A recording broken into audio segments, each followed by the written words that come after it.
principalmente della danza. Distinguonsi fra campidanesi per la pompa nel vestiario, ed è bello vederli nelle feste solenni come vanno ad ordine i vivaci colori delle vestimenta, negli ornamenti d'oro e d'argento, e più degli uomini le donne. Quando accade, il che è frequente, che siano i cittadini spettatori delle danze che si fanno nelle pubbliche piazze intorno a zampognatori, allora si vede quanto meglio compariscano le persone in quella foggia nazionale che nella moda straniera, e quanto quella sia più vaga di questa. Tuttavolta, mentre i forestieri riguardano con quel diletto che si riguarda una bellissima scena, quella vivace gioventù così splendidamente vestita e adorna, alcuni sardi vedono con dispiacere che ritengasi tuttora l'antica forma del vestire e credono che chi non veste pantaloni, marsina o fracche e cappello è un barbaro. Fortunatamente, i forestieri sensati fan loro intendere che dicono una pazzia e sono ingiusti in istimare le proprie cose. Dal dizionario Angius Casalis del 1833-1856. Bene, con questa piccolo breve test appunto del dizionario Angius Casalis, oggi parliamo di una comunità, quella pirrese, ricca di tradizioni, ma prima di parlare e di presentare l'ospite di questa serata, lascio la parola a Jonathan per i saluti iniziali. A te, Jonathan. Ciao, buonasera a tutti, buonasera, bentornati, grazie Cristiano. Io sento un ritorno incredibile, però vado avanti. Intanto ti saluto, ciao Cristiano, siamo alla settima puntata di Trasarte Profano, Cammineras de Tradiciones, che praticamente è il nostro format fatto in casa dell'edizione 2020 della nostra rassegna Trasarte Profano, che quest'anno abbiamo voluto costruire in 3 fasi diverse. La prima, lo ricordo per chi non ha avuto modo di seguirci, ha preso il luogo praticamente in TV, l'emittente sarda Eia TV di Tore Cuveddu e compagnia cantante, che salutiamo, dove appunto abbiamo chiacchierato, abbiamo intervistato, sentito suonare vari artisti, sia locali, quindi sardi, che internazionali, amici un po' che hanno già partecipato alle vecchie edizioni della rassegna, amici che abbiamo voluto ospitare per la prima volta. Chiaramente quest'anno abbiamo aperto il festival, la rassegna tra sardo e profano in questo modo, perché purtroppo il 2020 è un po' catastrofico dal punto di vista culturale, musicale, teatrale, eccetera, eccetera. Quindi con il direttore artistico Enrico Picchiri, che è in regia, e saluto, ci siamo un po' organizzati così. Abbiamo anticipato quello che è solitamente il festival, che prende il luogo live, dal vivo, in settembre. Cosa che comunque siamo riusciti a realizzare, a eseguire a settembre, sia nella nostra sede storica, che è l'oratorio della parrocchia San Gregorio di Pirri a Cagliari, e quest'anno, così da prendere al balzo, è stata l'occasione dell'inaugurazione del Museo degli Strumenti Tradizionali Sardi, che il nostro maestro Orlando Magia ha aperto a Pula, a Casafrao. Salutiamo Orlando, salutiamo tutta la sua famiglia, speriamo di rivederci presto, chiaramente, perché un po' ci mancano soprattutto quelle serate che sono state davvero, davvero belle belle. Così, cammin facendo, ci siamo detti, ma perché non concludiamo in bellezza, che poi, lo ripeto, doveva essere l'apertura del festival, questa che stiamo facendo così, questo format fatto da Casa Simponia, se la possiamo chiamare così, dove Enrico tra l'altro ha allestito un bell'angolino, un bello studio cinematografico. Oggi non vi svelo niente, ma vedrete proprio una rara bellezza di quello che ha appena nominato Cristiano, che racconta un po' Pirri. Non mi dilungo, siamo arrivati alla 7ª puntata, oggi chiudiamo perché stiamo anche finendo l'anno, oggi è il 30. Ripasso la parola a Cristiano, che spiegherà, illustrerà e presenterà il nostro ospite. Poi rimandiamo successivamente tutti i saluti di chi ci è venuto a trovare, ci scrive, eccetera, eccetera. Vai Cristiano, ti cedo la parola.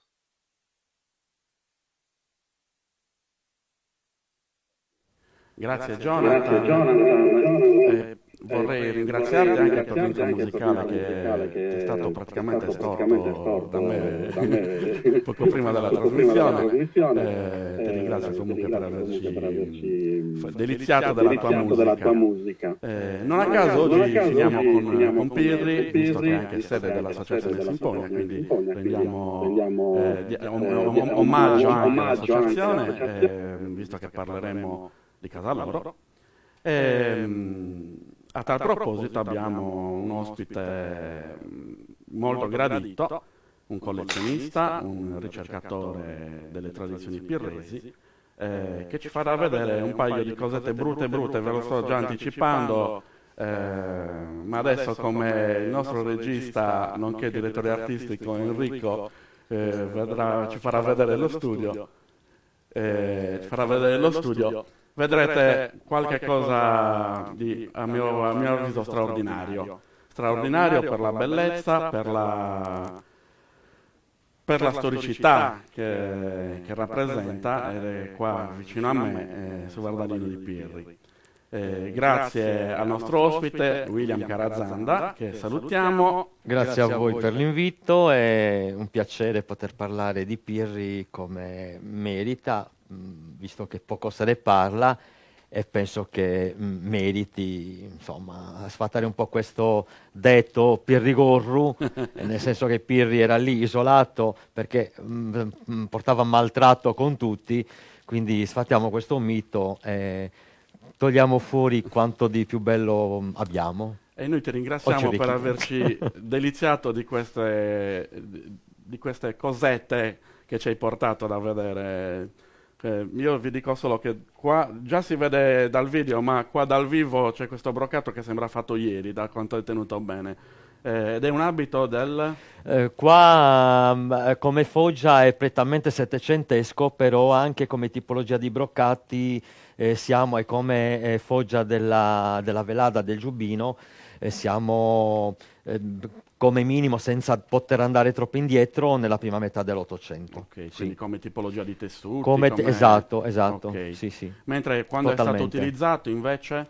Utilizzato come Fino a utilizzo quando, fino al terzo quarto del XIX Ok, secolo, ok. sì, Quindi perché poi diciamo... oltre non è andato, se non giusto per fare qualche fotografia così, però l'utilizzo io mi fermerei all'ultimo terzo del XIX secolo. Ok, ok. Anche se sappiamo benissimo che abbiamo foto fino agli anni 30, 40, con qualche persona che comunque vestiva un abito che aveva una sua storia, cioè non era Certo, stato preparato per l'occasione. certo. Ehm, io vorrei iniziare proprio prima di descrivere l'abbigliamento, in questo caso, di parlare della storia di questa tipologia di abbigliamento, partendo appunto dalle iconografie che abbiamo. Se Enrico ci può iniziare a far vedere.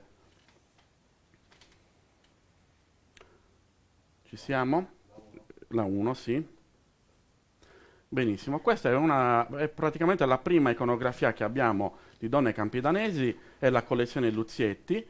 Ultimamente è stata attribuita a Giuseppe Verani al 1812 dalla ricercatrice e professoressa Pamela Ladogana, che ha fatto uno studio proprio su Giuseppe Verani e ha riscontrato molte analogie su altri acquerelli di cui siamo sicuri che sia lui l'autore. Quindi anche noi possiamo a questo punto attribuire a Giuseppe Verani queste iconografie, e già vediamo delle gonne in un tessuto che probabilmente è un broccato, molto somiglianti a quelle che abbiamo appena visto, ma vediamo anche una gonna che è quella che chiamiamo sasaietta in Capitano Esatto, di sì, Cagliari. sì, Vuoi sì. dirci qualcosa?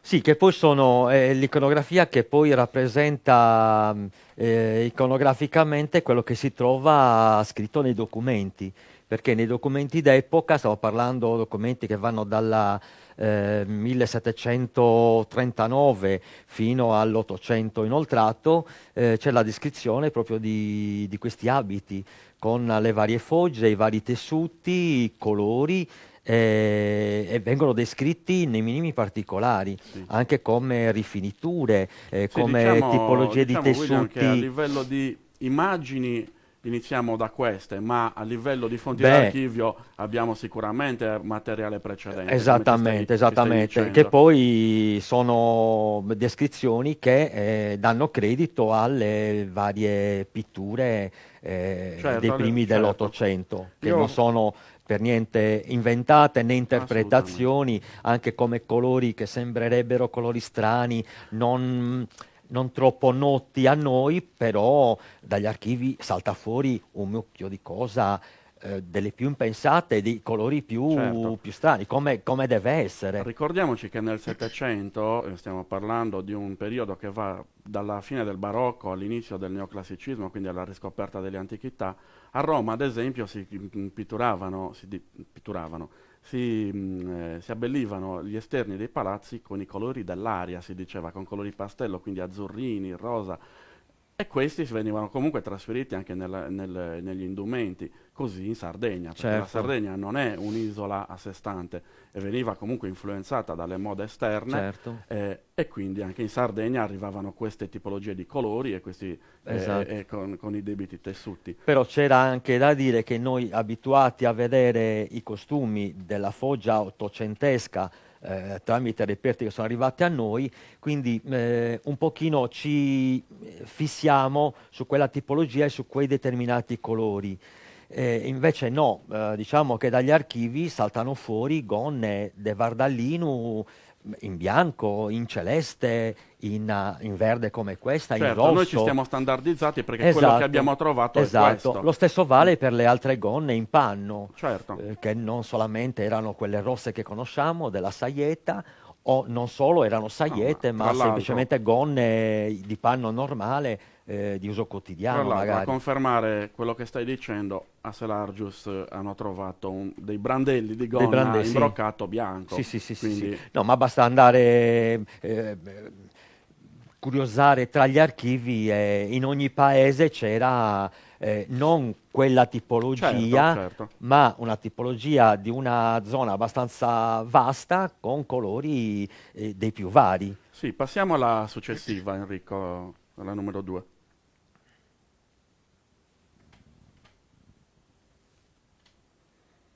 Siamo in questo caso negli anni dal 1819 al 1826, in questo caso sono tre acquerelli di Nicola Tiole.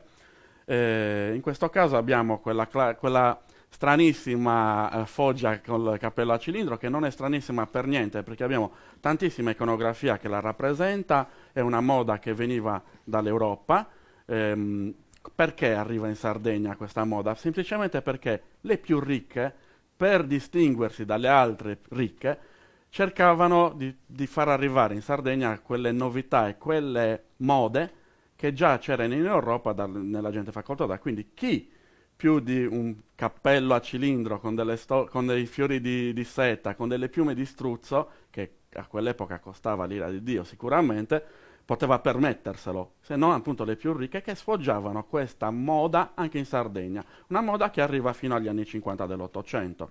E qua vediamo anche qui comunque tre tipologie, le stesse probabilmente, che il Tio le disegna in tre momenti diversi, comunque del Campiodato di Cagliari. Quindi sicuramente non abbiamo la certezza, ma non abbiamo neanche il contrario. Anche Pirri sicuramente, facendo parte del Campiodato di Cagliari come Selargius, Monserrato, Quarto, Quartuccio, eccetera, Sinna, il Settimo, eccetera, cioè tutti quei centri che comunque hanno in comune quella tipologia di foggia, potevano indossare assolutamente. Magari a Quarto qualcuno in più perché era più grande, Certo, tutto si proporzionato presume, ovviamente certo, all'economia del paese e alla certo, ma possibilità nulla economica del... vieta che anche... No, io sì, sono di quel parere che le mode vanno per grosse zone, non si localizza solamente in un centro o nel capoluogo, però Assolutamente, dal capoluogo in una forma o in un'altra comunque va anche certo, a influire sui paesi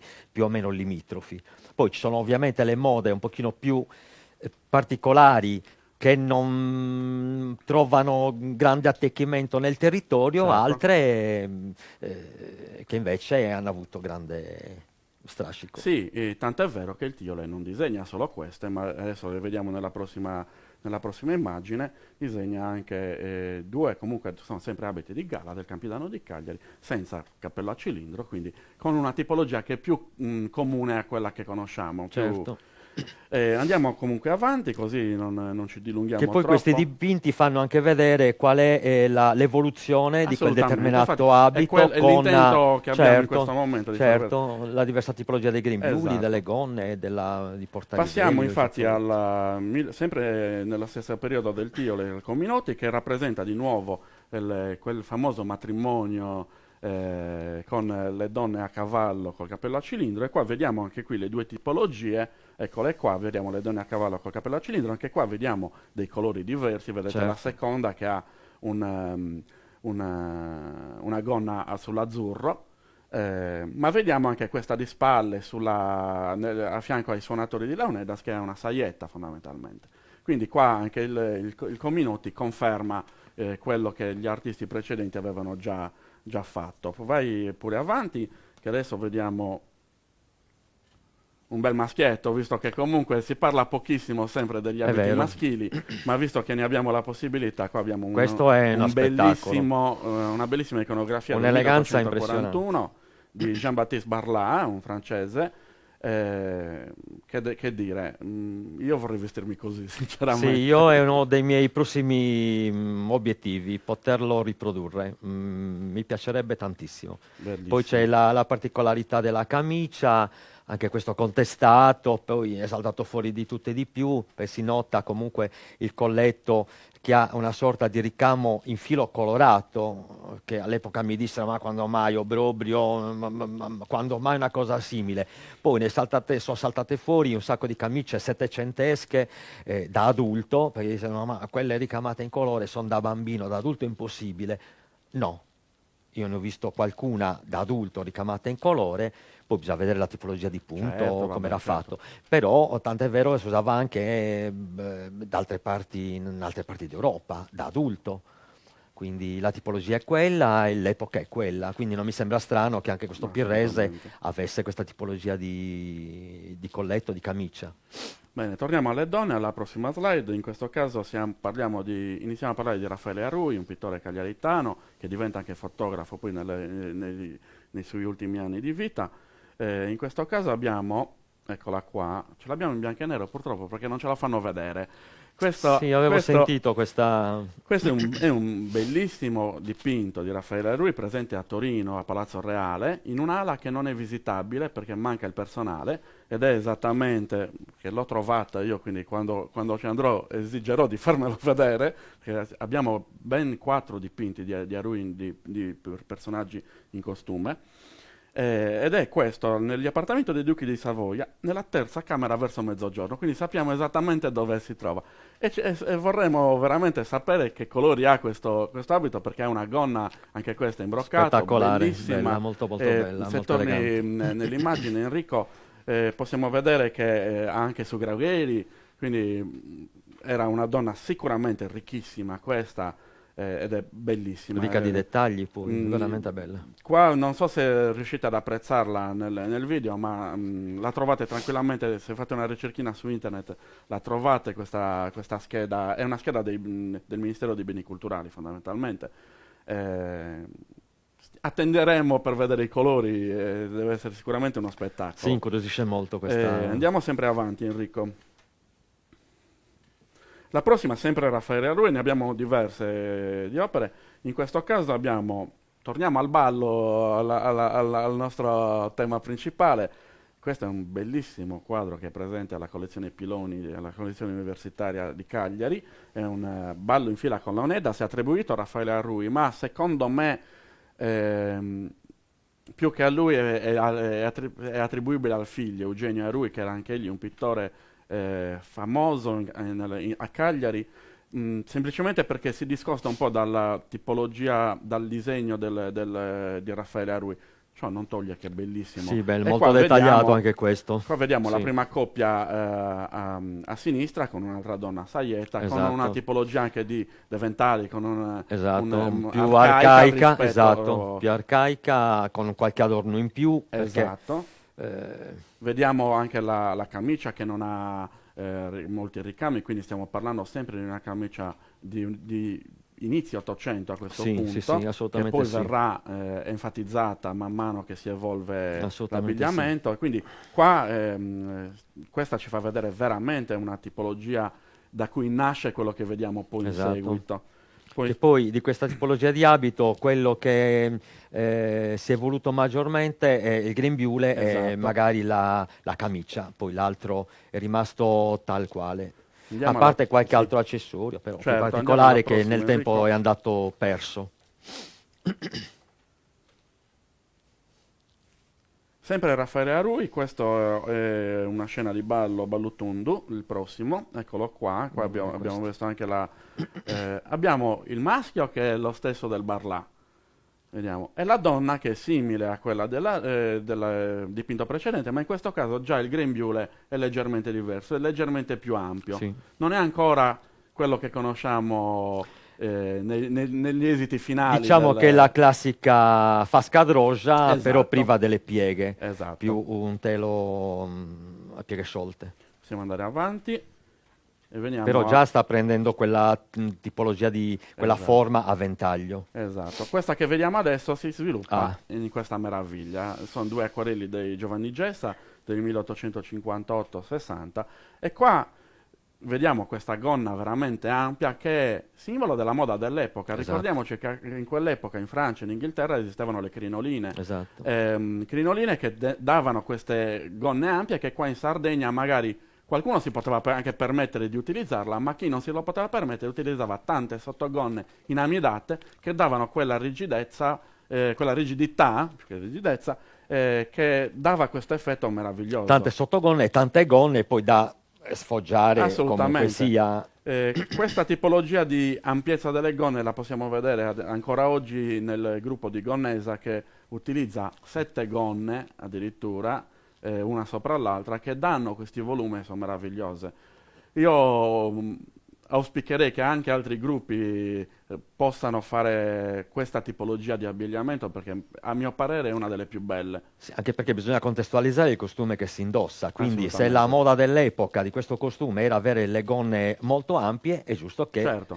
Si vesta con la gonna molto ampia. Certo, non vedrei l'ultima versione dell'abito così, perché non era adatta a quella tipologia, Certo. assolutamente. Quindi bisogna, come dici tu, bene, Contestualizzare, esatto, assolutamente. anche con gli accessori e con tutto quanto, nel limite della possibilità, Assolutamente. ovviamente. Così come in questo caso non esiste ancora sull'ASU, che Esatto. arriva alla fine dell'Ottocento, è giusto non utilizzarlo in questa Esatto. tipologia, così la camicia che non deve avere i sì, fronzoli, i ricami, eccetera.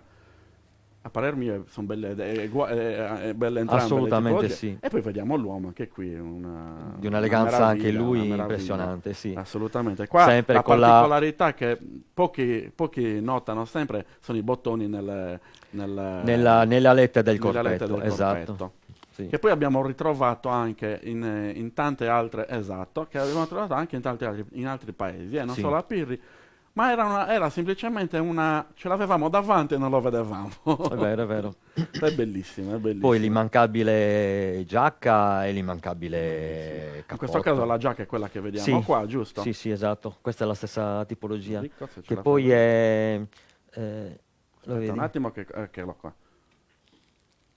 È la giacca che comunque sia si può aprire e tenere anche chiusa, ma non la chiudevano mai, perché la tipologia era proprio la caratteristica questa di tenerla così, ed era comunque sia una giacca da tenere, La puoi girare, guarda, lì. da tenere aperta. Eccola qua.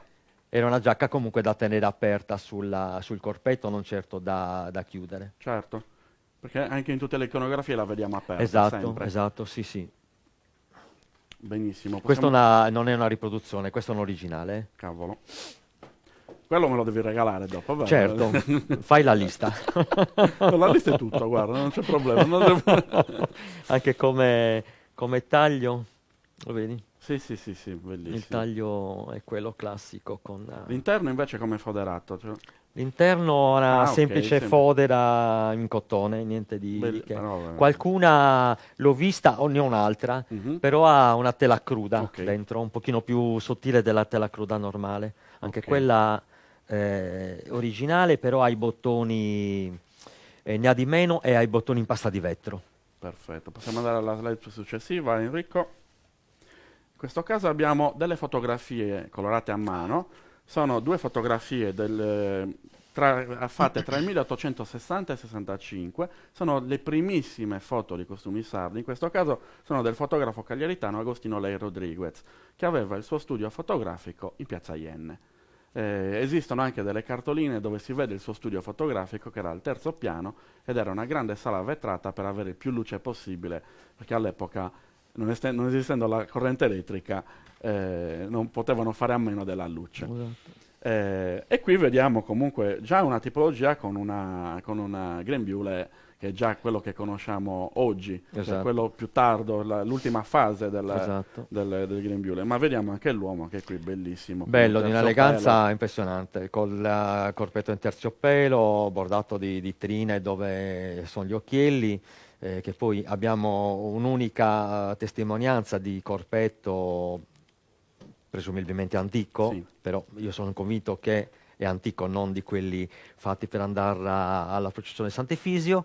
Esattamente così, con gli occhielli bordati di trina dorata, i bottoni attaccati l'uno all'altro, proprio queste asole che hanno una distanza proprio minima, il tanto da poter fare la bordura dell'asola. le famose alette del corpetto, che poi è rimasto proprio il modello antico del corpetto da uomo, non si è evoluto col classico colletto che poi fa il giro del collo, è rimasto proprio di questa tipologia. Che tra l'altro l'ultimo corpetto che mi sono fatto fare io, come l'hai descritto, non è in terciopelo, è in buon velluto. Ornato di catene, come nelle migliori descrizioni dell'abito da uomo, e berrita sempre sciolta, sempre portata o su un lato o su un altro lato. Benissimo, andiamo pure avanti, Enrico. Adesso abbiamo una bella stampa del 1881, inserita nella pubblicazione La Sardegna Illustrata, album di vedute e costumi sardi, promossa sempre da Agostino Lei Rodriguez. Infatti all'interno di questa pubblicazione c'è anche una foto di una coppia di quarto bellissima.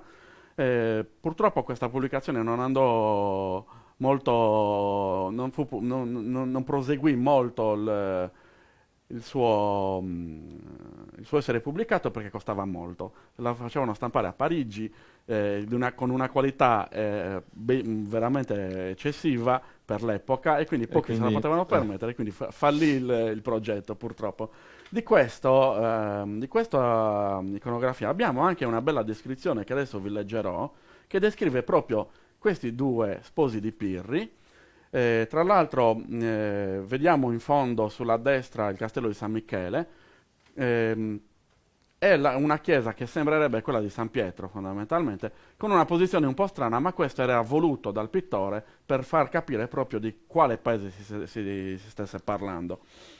E ne prendo solo un pezzo perché la descrizione è molto lunga, e parlerò semplicemente di come descrivono gli abiti. E dice Carlo Tedeschi, a cui viene affidata la descrizione nel 1880 di questo dipinto: non nascondendo le nostre ricerche secondo i fini, ci permetteremo di gettare un primo sguardo furtivo anche laddove il pudore della donna vorrebbe con riposto significato conservare il mistero, non velato peraltro nel presente caso che dalla camicia trapunta, increspata e chiusa allo scollo ai polsi. Quasi volesse porre freno al desiderio, reso invece più vivo da quel legger velame. Il resto, sovrapposto alla camicia, ha questo di caratteristico, che è costantemente diretto a rendere manifesta la bellezza e l'appariscenza delle linee e delle curve. Dal capo ai piedi, tutto è oggetto di cura speciale. Quindi l'autorevole cuffia, simbolo del matrimonio, fa capolino sotto un candido velo trasparente, alto tanto da lasciar spiare il colore dei capelli.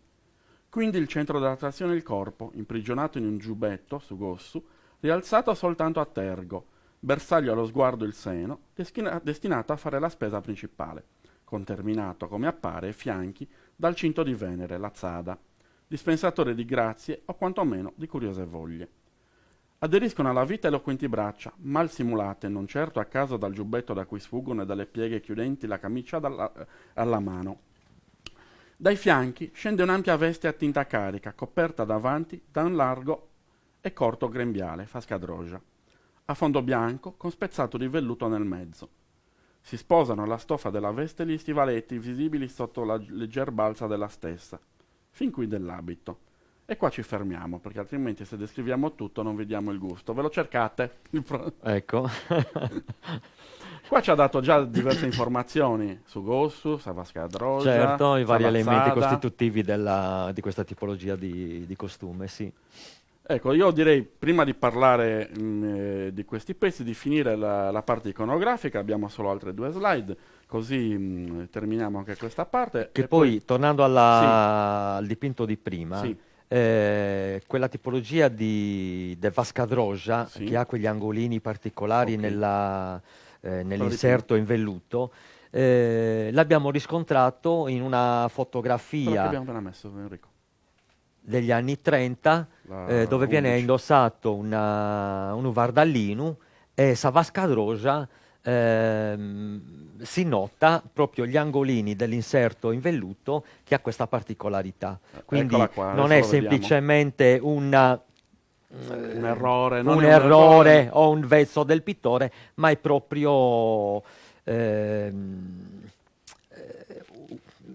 una caratteristica, una variante del Savasca. Ma tra l'altro qua vediamo anche l'uomo nella classica tipologia che esatto, abbiamo visto anche precedentemente, quindi è sempre una conferma della conferma. Esatto, esattamente.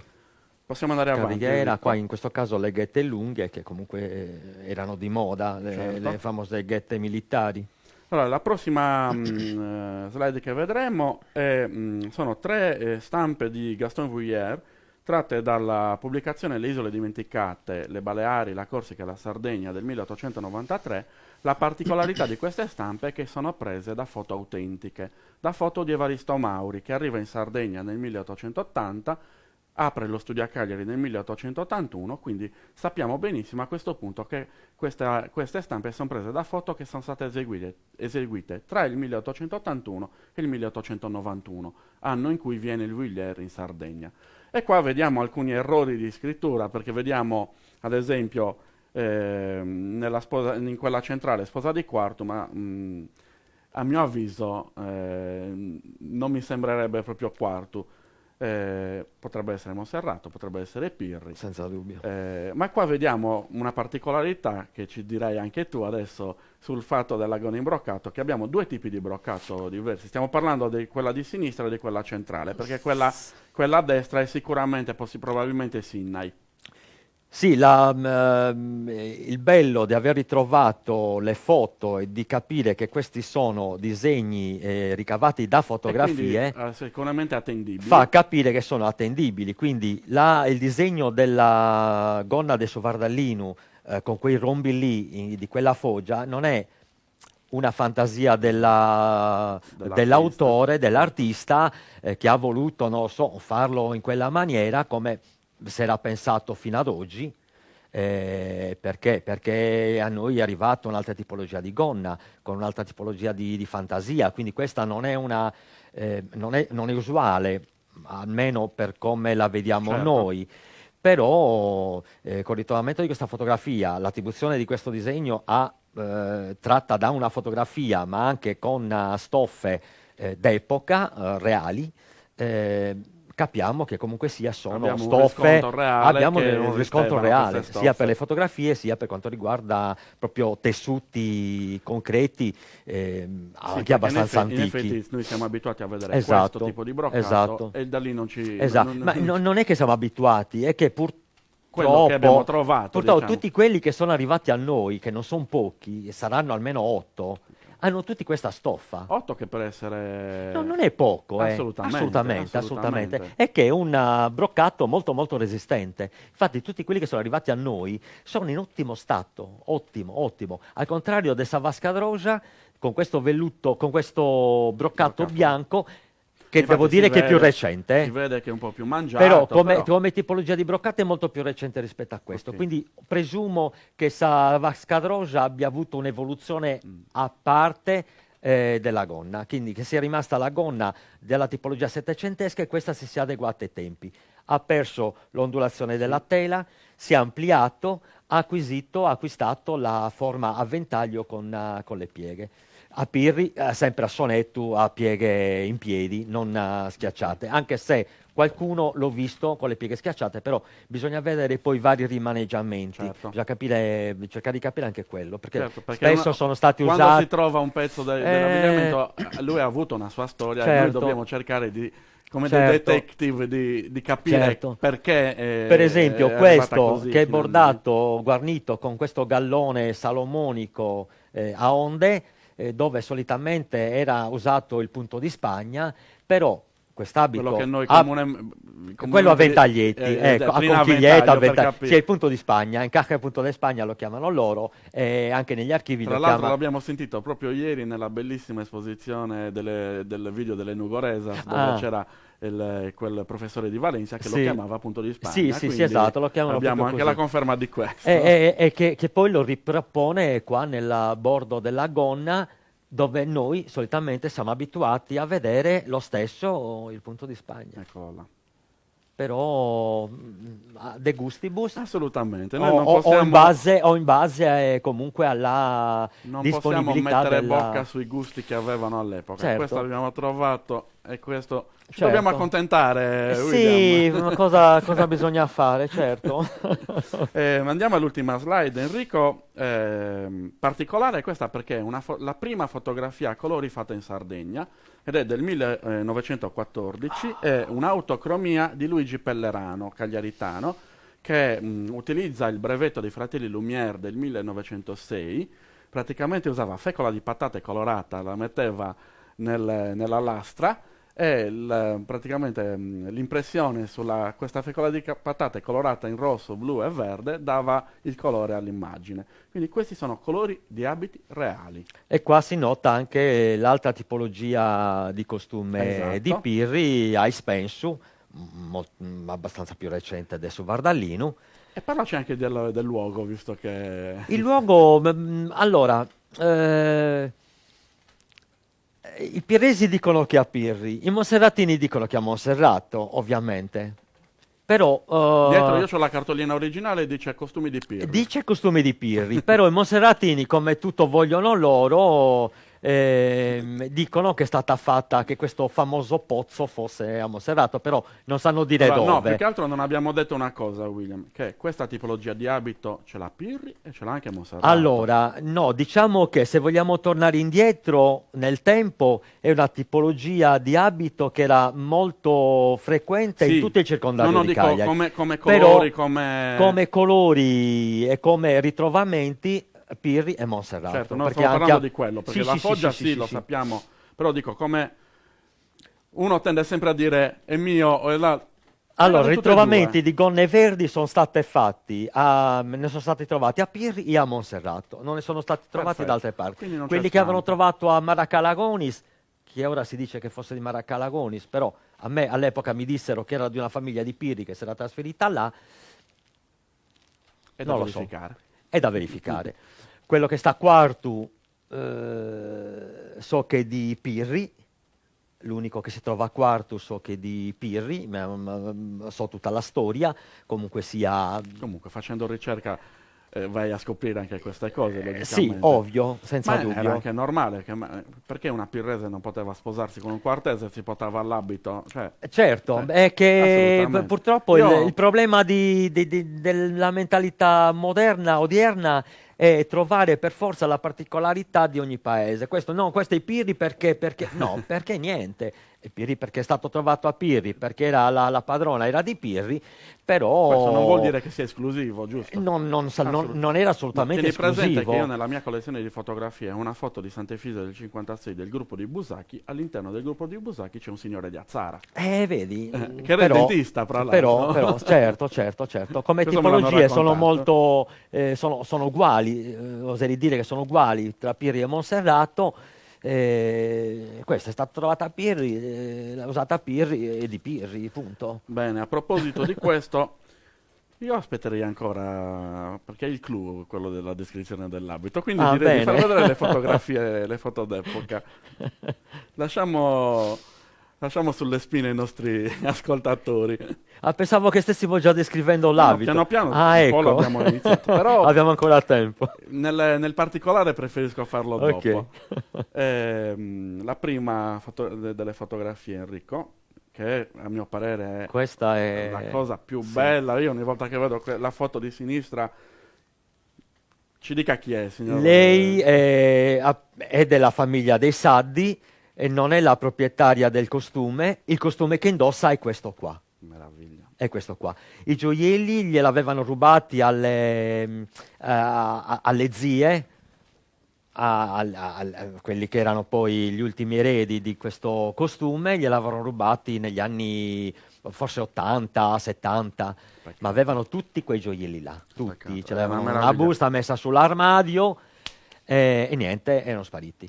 Questo costume è stato ritrovato, si conosceva questa fotografia, lei bellissima, Meraviglia. penso una delle ragazze più belle vestite in Io costume. ogni volta che vedo questa foto rimango incantato. Bella. Sia per la semplicità sì. del viso della ragazza, Perché che è meraviglioso, poi e di tutto il è resto. vestita in modo austero, con tutti i gioielli, quindi abbastanza, Cavolo. sì, esatto, carica. però lei con questo viso proprio sereno, Sì, bello, quello giovane, che... era giovanissima, lì aveva 14 anni. Lei è Pina Saddi ed è parente dei Saddi, proprietari di questo costume. Lei è morta giovanissima, seppellita in una tomba di famiglia a Pirri, è bella, bella. Sì, no, io rimango sempre Noi incantato quando vedo questa foto. siamo riusciti a scoprire che era proprio questo costume. Dopo ritrovato questo costume, abbiamo visto le varie particolarità che ci hanno portato a capire che questa della foto indossava questo stesso costume, ma poi ci hanno dato conferma gli stessi parenti, che tuttora esistono, che ci hanno dato conferma che sì, questa ragazza indossava su Vardalinu, prestato da una zia, che poi erano quelli che stavano nello stesso dominario, che facevano lo stesso gli agricoltori, avevano le terre di vino, insomma è tutta una grande famiglia di coltivatori e di esportatori di vini. Possiamo andare avanti, Enrico? Le prossime due.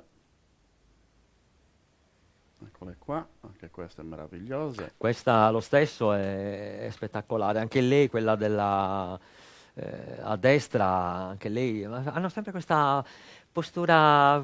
Qua vediamo Non hanno la donna serie. leggermente ampia. Sì, si vede, si vede.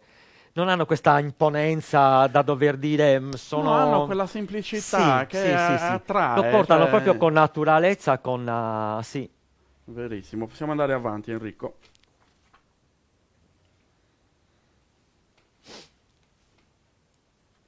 Allora, quella di sinistra è una cartolina che ha diverse diciture. Io ho trovato questa di Pirri, ma ne ho trovato anche con scritto a Monserrato. Sì, esatto. Ovviamente i monserratini dicono che Monserrato non lo possiamo i pirresi sono sempre più modesti in questo senso. I monserratini dicono che Monserrato, i pirresi non dicono niente, non gli frega niente. È così, il pirrese è così, è legato all'antico, però si proietta nel futuro. Non c'eravamo all'epoca, quindi non sapremo mai. Sì, però anche i pirresi per orgoglio potrebbero dire no, quello è di Pirri, non è di Monserrato, ma i pirresi non gliene è mai fregato niente. Purtroppo, per fortuna. Chissà in futuro nelle ricerche se non riusciremo a beccare. Sì, speriamo. Invece quell'altra è te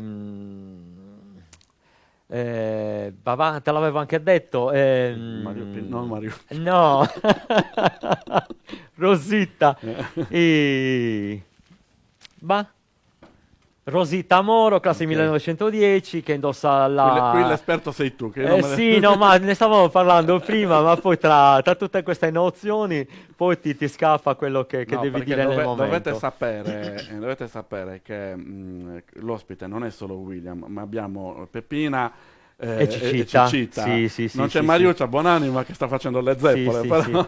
Lei è Pina, ovviamente in onore al costume che ha indossato. Non era di Pina il costume, però l'ha indossato lei con questa eleganza impressionante. E poi Cicita perché questo costume a Spensu era di Cicita Spiga, quindi ecco, lo stiamo vedendo un po' più nel dettaglio. Sì. E il bello di questi costumi è che erano su Vardalino di un unico proprietario e questo è Spensu ugualmente di un unico proprietario. È una cosa importante questa, perché così possiamo capire il gusto della persona. Esatto, il gusto della persona, e poi siccome sono arrivati a noi non un capo, non un costume singolo, però diversi cossus, diversi deventalisi, questo giubbino, una sfilza di fazzoletti che fa capire anche diverso modo di accostare i colori e di avere un capo piuttosto che un altro. E quindi questo è molto comunque importante. Certo, possiamo andare alla prossima immagine che sono... Sì, E tornando a quella di prima, la famosa Rosita Moro che indossa il costume Vardalinu, che è andato perso, mi hanno detto, che indossa il costume de Vardalinu della suocera, la suocera era degli Orrù. Okay. Torniamo al ballo, in questo caso. Sicuramente qui sono abiti che hanno utilizzato per l'occasione, vero? Sicuramente sono stati indossati per l'occasione, però non sono tutti antichi. Sicuramente autentici. Tutti autentici. Ma si vedono qualche gonna, la prima per esempio, che le strascica per terra, quindi non della sua misura, qualche sciallo indossato senza il mucador asciutta, però sono belli. Vai anche nella belli. prossima, che stiamo parlando sempre dello stesso momento, un po' più vicino. Vediamo anche, eccola qua, vediamo Eccola. che anche una bambolina vestita. Sì, quindi- sì, giusto per dar l'idea Però, della scena familiare. nonostante sia una foto fatta per Sì. l'occasione, è una foto Bella, meravigliosa, veramente assolutamente. bella, sì, Abbiamo sì, sì, sì. il scialle di seta, abbiamo il suvardalino, abbiamo diverse tipologie Sì, esatto, dell'abbigliamento esatto. di Pirri io vorrei tornare almeno un giorno all'epoca a vedere. A vedere i pirresi ballare il famoso Balludundu, tanto famoso, Così con descritto da tanti viaggiatori dell'Ottocento. esatto, i ballerini più bravi del Campidano, poi alla fine sono tornati a nulla. E a tal proposito, ci fermiamo un attimo nel vedere le foto. Vorrei leggervi la descrizione di quando arriva Carlo Alberto a Pirri. Ci racconta lo scrittore Francesco Corona, 70 anni dopo l'arrivo di Carlo Alberto in Sardegna, rifacendosi alle cronache del tempo. E dice: alle ore 5 pomeridiane, col viceré, i suoi aiutanti di campo, il conte di San Placido, il conte Boil e altri gentiluomini, si portò al vicino villaggio di Pirri, ove festeggiavasi Santa Maria Chiara, con corse di cavalli barberi e balli pubblici. All'ingresso del paese fu ricevuto da quel sindaco, circondato da consiglieri e dai miliziani di tutto il Campidano, che lo scortarono fino alla piazza principale, Sagrugisanta, giusto? Esatto. Nella casa che doveva ospitarlo per brev'ora. Fra le grida entusiasti di una folla straordinaria, Carlo Alberto si affacciò tosto ad una terrazza adornata di fiori e tappeti, da dove godette il pittoresco spettacolo di quel vasto piazzale gremito per lo più di villici nei loro costumi sfarzosi e caratteristici. Dopo la prima corsa, egli scese nella piazza per osservare meglio il ballo nazionale, che destò la sua curiosità, per cui fu invitato a mettersi nel centro del circolo dei ballerini, ciò che gli fece.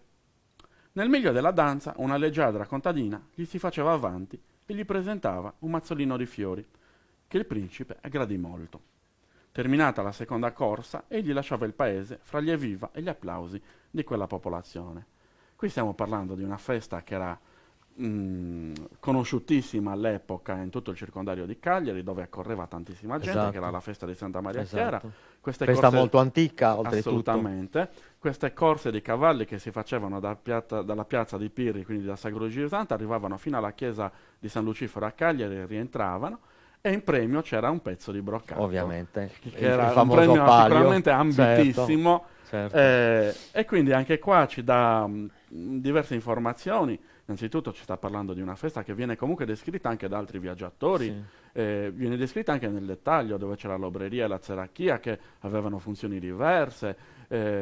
Parlano anche abbiamo dei documenti d'archivio su quanto oro avesse la stanta, oro che è stato in parte rubato, in parte venduto. Esatto. Oggi c'ha altro oro rispetto Sì, c'è altro, però penso che abbiano una descrizione di tutti gli ori antichi che avesse. Sì, già mi sembra l'ho postata anche io su Facebook Sì. l'altro giorno, dove ho messo una parte dei primi dell'Ottocento, e già all'epoca aveva un bel po' di chiletti Sì, d'oro. tra oro e argento, Sì, insomma, niente male, ma vi invito a venire a Pirri per la festa di Santa Maria Chiara, che è a Pasquetta. E giusto? fanno la traslazione del simulacro il lunedì dopo Pasqua, Lunedì dopo che è Pasqua. praticamente la riproposizione del ritrovamento della statua lì a Monteclaro, la famosa leggenda Sì, certo. del carro e dei buoi, perché se la contendevano tra piresi e cagliaritani, quindi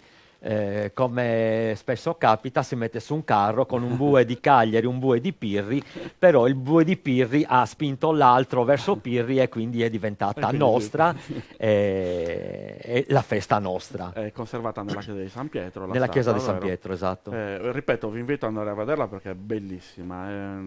Io quando l'ho vista, che pur essendo di Cagliari non ci sono quasi mai Vero. andato, pur essendo vicino anche a Monteclaro, Sì, ma sì. negli ultimi anni sto andando volentieri perché veramente è emozionante vedere questa santa riempita. Che poi la festa vera quasi, e propria. Oserei dire quasi chic, Sì, anzi, quasi kitsch. Prima aveva, no, l'abito che aveva prima era molto più pomposo, questo è molto più semplice. La festa vera e propria poi è il martedì dopo Pasqua. Santa Maria Clara e Santa Maria Claredda, che poi portavano una statua piccolina della Santa il mercoledì, e poi la domenica successiva, l'ottava di Pasqua, che portavano in processione Santa Maria Chiara col Cristo risorto.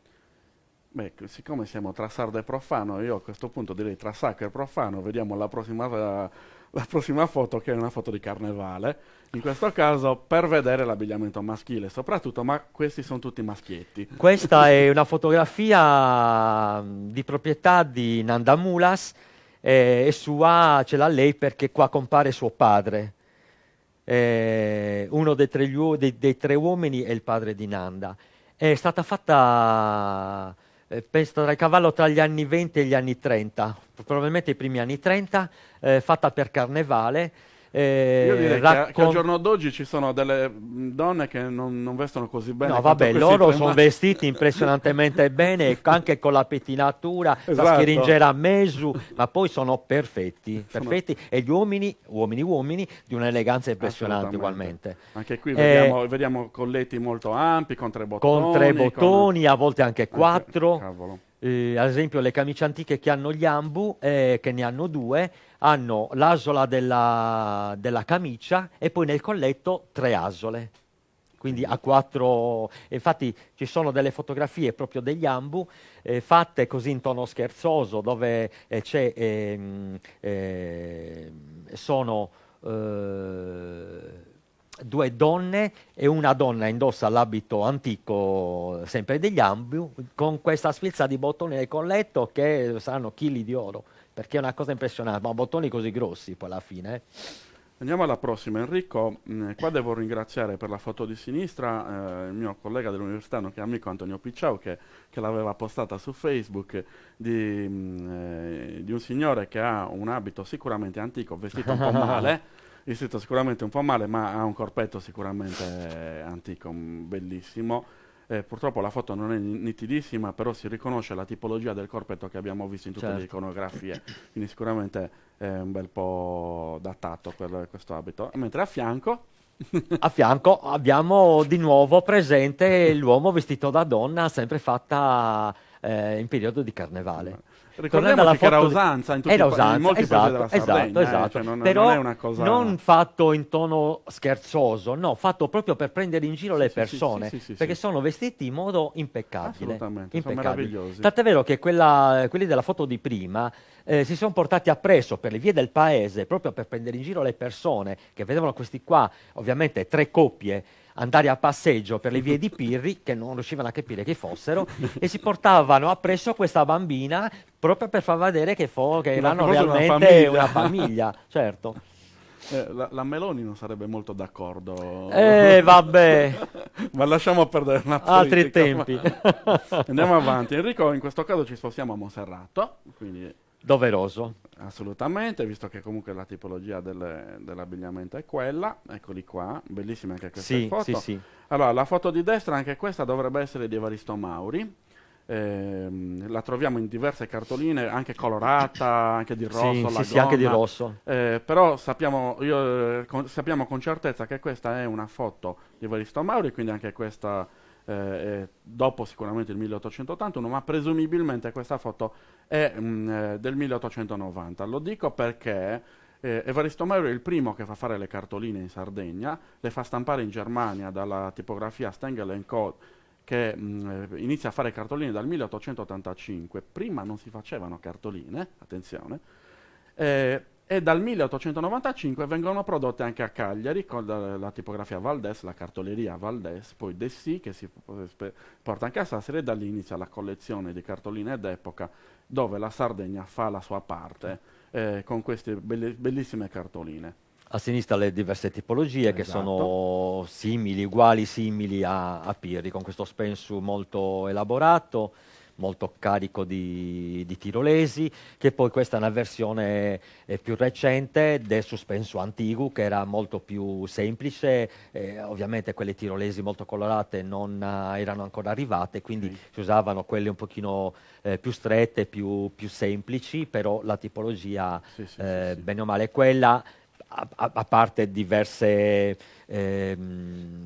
la diversa forma di grinzire la manica o di avere le pieghe qua davanti. Ci sono comunque le diversità, a parte gli adorni della manica. In questo caso le diversità si tratta di dettagli, no, spesso anche proprio di moda. Ad esempio, le pieghe sulla manica vengono sostituite, proprio la grinzitura della manica viene sostituita dalle pieghe cucite. Quindi questa è una particolarità, però negli antichi si vede proprio la grinzitura della parte dell'avambraccio e del braccio. Possiamo andare avanti, Enrico?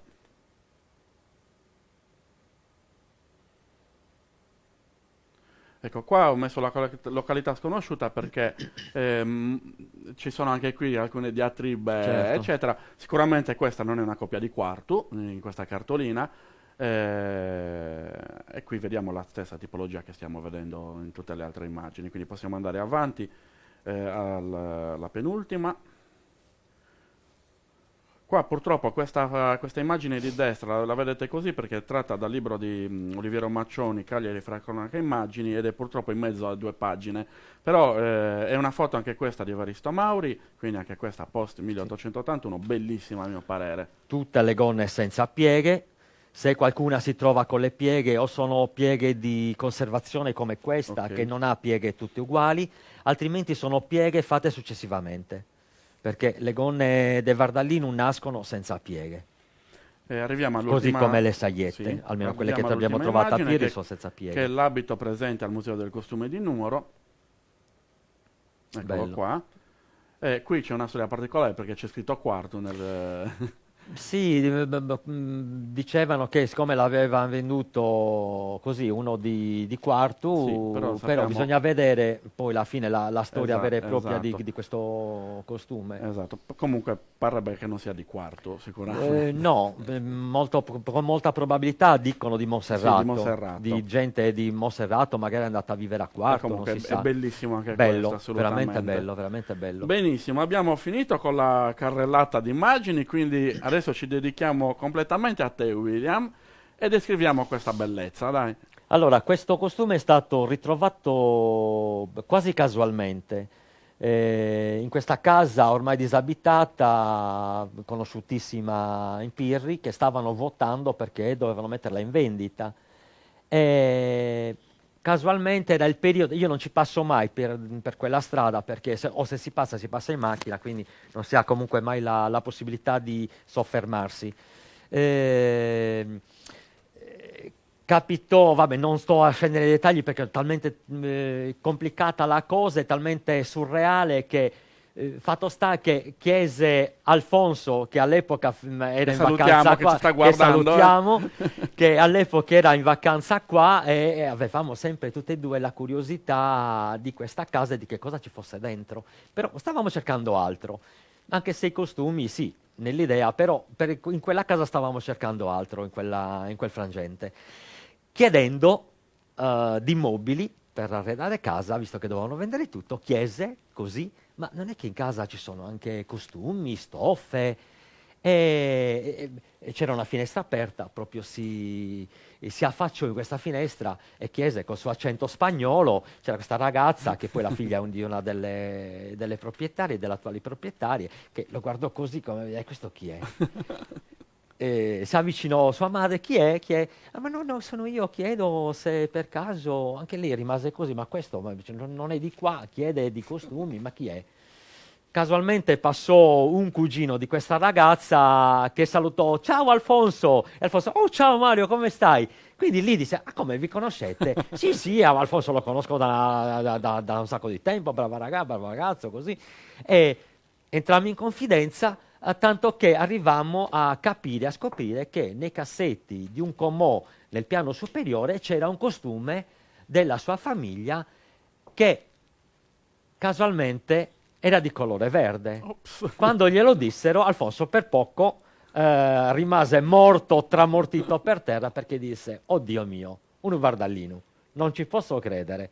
Comunque, Galeotto fu Alfonso. Galeotto fu Alfonso, gliene rendo merito per quanto vivrò, perché in effetti sì, lui con la sua prorompenza, sì, con la sua prestanza e prorompenza è arrivato a questo costume. Lo acquistai dalla famiglia, loro contentissimi. Fondamentalmente non se ne facevano niente. Potevano, che ne so, usarlo per esporlo nella loro casa, però diciamo che è andato bene così. Loro sono contente, io sono contenta ancora di più. No? È in buone mani, spero che sia in buone mani. Non lo usi per spolverare o per lavare in terra? No, ci potrò provare, però per il momento no. E niente, io quando ci chiamarono per vederlo rimasi anch'io estasiato da questo splendore. La gonna aveva le pieghe completamente cucite perché era riposto su un cassetto, sa vasca rosa lo stesso aveva tutta l'infilza, e pian piano ritrovammo i diversi elementi che lo componevano perché non erano tutti nello stesso comò. Manca gli hai liberato anche spazio dai comodini, gli hai liberato anche spazio. Sì, è vero, però in compenso ho appesantito i miei comò, quello sì, lo devo dire, sì, molto appesantito. Mancava la saietta che non abbiamo trovato. Questa è una saietta Lagonia antica, okay. Lagonia antica. Il damasco no, è stato applicato successivamente, però la gonna, che ci sta arrivando, la gonna è antica. Aspetta, rialzala così la vediamo bene con la telecamera. Eccola qua. Sotto abbiamo le sottogonne. Ci sono diverse sottogonne. Questa è del suo Vardallino. Questo è il suo originale del suo Vardallino. Cioè, cose che fatto con corda, con una cordicella passante. Cose che comunque non si vedevano e comunque avevano il loro decori. Ovviamente i loro, più i loro vezzi, diverse diciamo. Sottogonne per dare un pochino volume, di ampiezza. Certo. Poi ovviamente questo è il capo che dà proprio il nome al costume del Vardallino. Tra tutti quelli che ho visionato non ce n'è uno uguale, perché cambia la tonalità del verde, cambia la disposizione dei fiori, che in alcuni consideriamo che questi sono disegni fatti col cartone sì, nei telai antichi. Quindi bastava semplicemente mettere il cartone non dall'inizio ma dalla fine e risultava il disegno speculare. Infatti su Vardallino degli Ambu ha il disegno speculare. Altra particolarità è che non tutti i fiori hanno le stesse tonalità. Sì, poi vedremo l'altro che ci sono dei fiori dove scompare il giallo e compare il celeste. Quindi possiamo dire che sono comunque stoffe che sì c'erano nell'epoca, ma non era un unico... non era la stessa, la solita produzione. Non era di un unico rottolo, tipologia. ma c'era una successione di produzioni. Se comunque andavano, si tendeva a produrle anche con leggere variazioni, certo. Proprio per far... Ma no, io penso che in questo caso, perché il disegno è totalmente... No, sto dicendo in modo tale da chi lo comprava da non averlo uguale all'altra, capito? Magari guardavano anche questo. Probabile anche, o probabile... Oppure quello che c'era. Oppure quello che c'era, certo. Ad esempio, su alcuni c'è la foglia, queste sono foglie stilizzate, che sono molto più definite, per esempio. Altre che sembrano foglie ma non lo sono. Invece i fiori in alcuni sono più definiti, in altri no. Insomma, sono tutte particolarità, dipende ovviamente dal telaio, dal tipo il cartone sicuramente è lo stesso perché il disegno è lo stesso, però cambia la definizione della... È un broccato molto molto antico, ovviamente non ha la finezza di questo, si nota, ha il filo molto lasco, però questo... A Valencia non lo conoscono. A Valencia ci sono sono le fabbriche quasi più antiche d'Europa. questo broccato non lo conoscono. Sì, Questo mi sono fatto un po' di cultura ieri che ha descritto proprio come arriva il broccato a Valencia, che arrivavano i maestri francesi. Esatto. Infatti le setterie più famose erano quelle di Lione, in Francia. Questo però... questo è un broccato ancora più particolare, perché si potrebbe pensare che non sia pregiato quanto questo, visto comunque il filo lasco, se non lo ha pregiato accuratezza. me lo porto via, non c'è problema. Però ti posso dire una cosa. Si parlava di un broccato ottomano. Tempo fa andammo a Firenze con Alfonso tra monumenti vari e musei c'era una mostra temporanea di arte ottomana. Saltò all'occhio un abitino, un caftano da bambino che aveva la stessa tipologia di disegno, con la filo molto lasco. Cos'è particolare? Non era un broccato ottomano, era un broccato italiano. Quindi quando noi si pensava che questo potesse essere un broccato ottomano, vista la somiglianza, invece no. Questo molto probabilmente è un broccato, dicono, a Venezia no. Dicono che non l'hanno mai tessuto. Possa essere genovese. Che possa essere genovese. Mi sembra che adesso non mi ricordo. A Lyon no, perché a Lyon non... C'è ancora una fabbrica di broccato, adesso non mi ricordo il paese esatto, non mi ricordo se Camogli, comunque hanno ancora tutte le molto probabile. Poi antichi. Considerato che comunque i genovesi avevano molti commerci con l'impero ottomano all'epoca. Però comunque non si ha niente di certo, anche perché i broccati francesi di Lione sono molto accurati, molto fini, molto... Al solito, più va avanti la ricerca, più si scoprono le cose, più si affinano, più si confermano, oppure assolutamente. Quindi comunque sia, negli archivi quando si parla di questi broccati non viene specificato da dove provengano. Viene specificato di cosa sono bordati, di che colore sono, se hanno fiori. L'unico documento che abbiamo trovato sì che parla di questa persiana di Lione.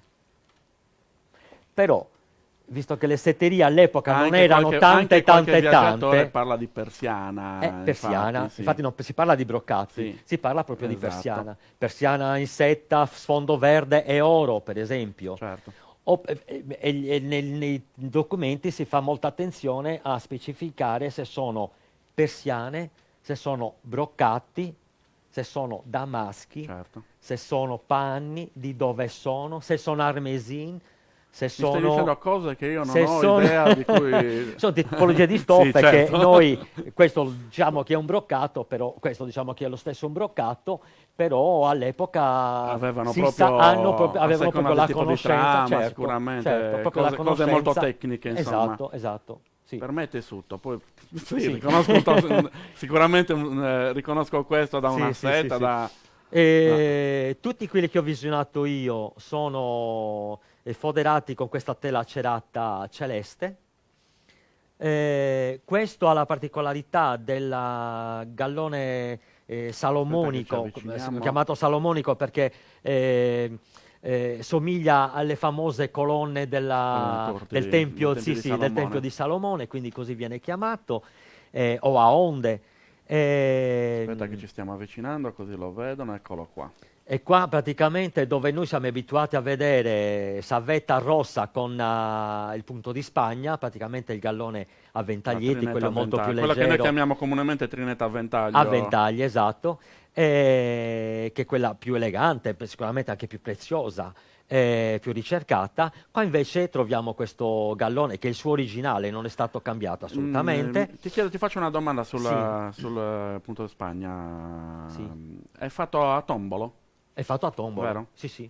Che ho visto delle immagini dove assolutamente sia quelli più grandi che questi più piccoli. Tutti fatti a tombolo, tutti nella stessa maniera. Quindi anche la mantiglia di Cagliari dovrebbe avere quella tipologia fatta a tombolo, giusto? Tant'è vero che a Siviglia ancora ne ho visto che l'hanno riprodotta proprio uguale. Tu gli dai il disegno e in base al disegno loro riescono ad elaborare e poi puoi mettere i fili che vuoi, solitamente sono a 3 fili. Ti ho fatto questa domanda per un motivo importante, che se si vuole fare bene le cose bisogna pagare. Ecco, bisogna mettere la mano alla tasca. Però ancora oggi si possono fare le cose come si deve. Ed è questa una cosa che non è stata mai detta negli altri incontri, perché prevalentemente parlavamo di ballo, ma qui è bene dirla, che una cosa del genere può essere riprodotta, magari non si trova questo broccato assolutamente, ci mancherebbe, però si può sempre trovare un compromesso, quello che un buon compromesso, logicamente. Ad esempio, non trovi questo tessuto, questo broccato di questa tipologia, però se vuoi ti può riprodurre quello con la stoffa a rombi del Vuillère, con la stoffa a rombi, che è un broccato molto più semplice anche da far riprodurre. Sì, anche da far riprodurre. Ovviamente questo gallone a onde è rapportato poi allo stesso gallone a onde usato in Savasca-Droggia, dove solitamente siamo abituati a vedere anche lì il punto di Spagna, il gallone a ventaglietti. Savasca-Droggia, che è ovviamente a ventaglio, con questa particolarità. Quelli di quarto, anche di settimo, sono molto lunghi e hanno l'inserto anche abbastanza grande. In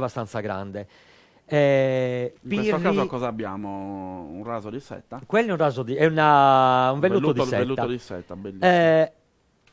Come è fatto questa? Tu usi Savasca-Droggia, come sono fatte? Praticamente hai un rettangolo di velluto di setta che fa da fodera. Infatti si vede qua nella parte un po' fa da fodera, adesso non so se si riesce a... Ecco, fa da fodera praticamente al grembiule. Sì, si vede. Questo non è una fodera, questo è proprio il fondo del velluto. Quindi Savasca-Droggia non ha fodera. Questo in rosso che si vede è il fondo del velluto. Quindi pensate voi quanto... Velluto di setta viene sprecato, anche all'epoca, viene nascosto per far vedere semplicemente questo piccolo pezzetto, proprio minuto. Ovviamente qua dove è consumato si può vedere proprio il velluto. In questo caso sembra nuovo. Certo, ma ovviamente conservato lì sotto. Quindi Pirri con questo inserto lo chiamiamo, che inserto non è, molto piccolo.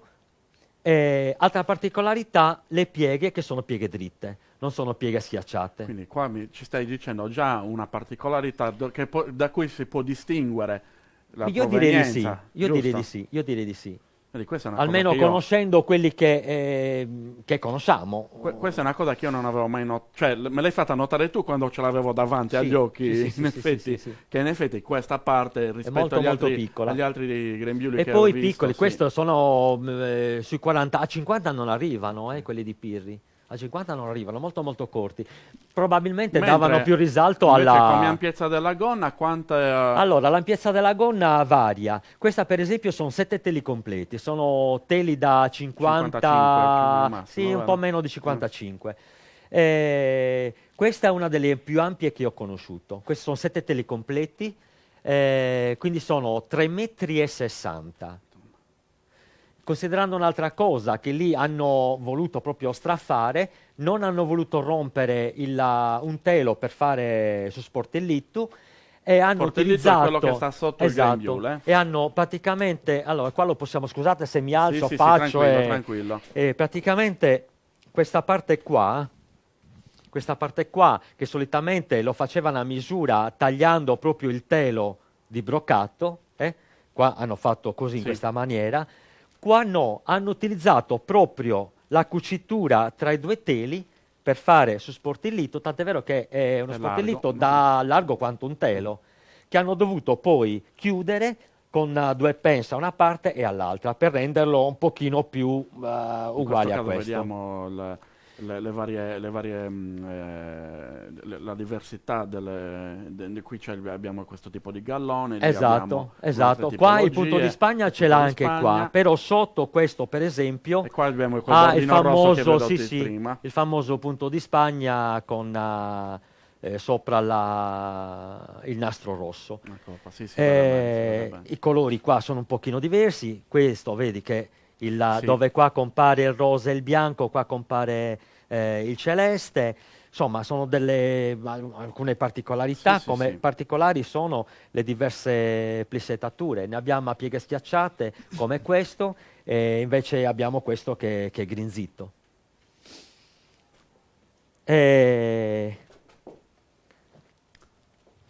Io passerei alla camicia. La camicia. Che è bruttina. La camicia.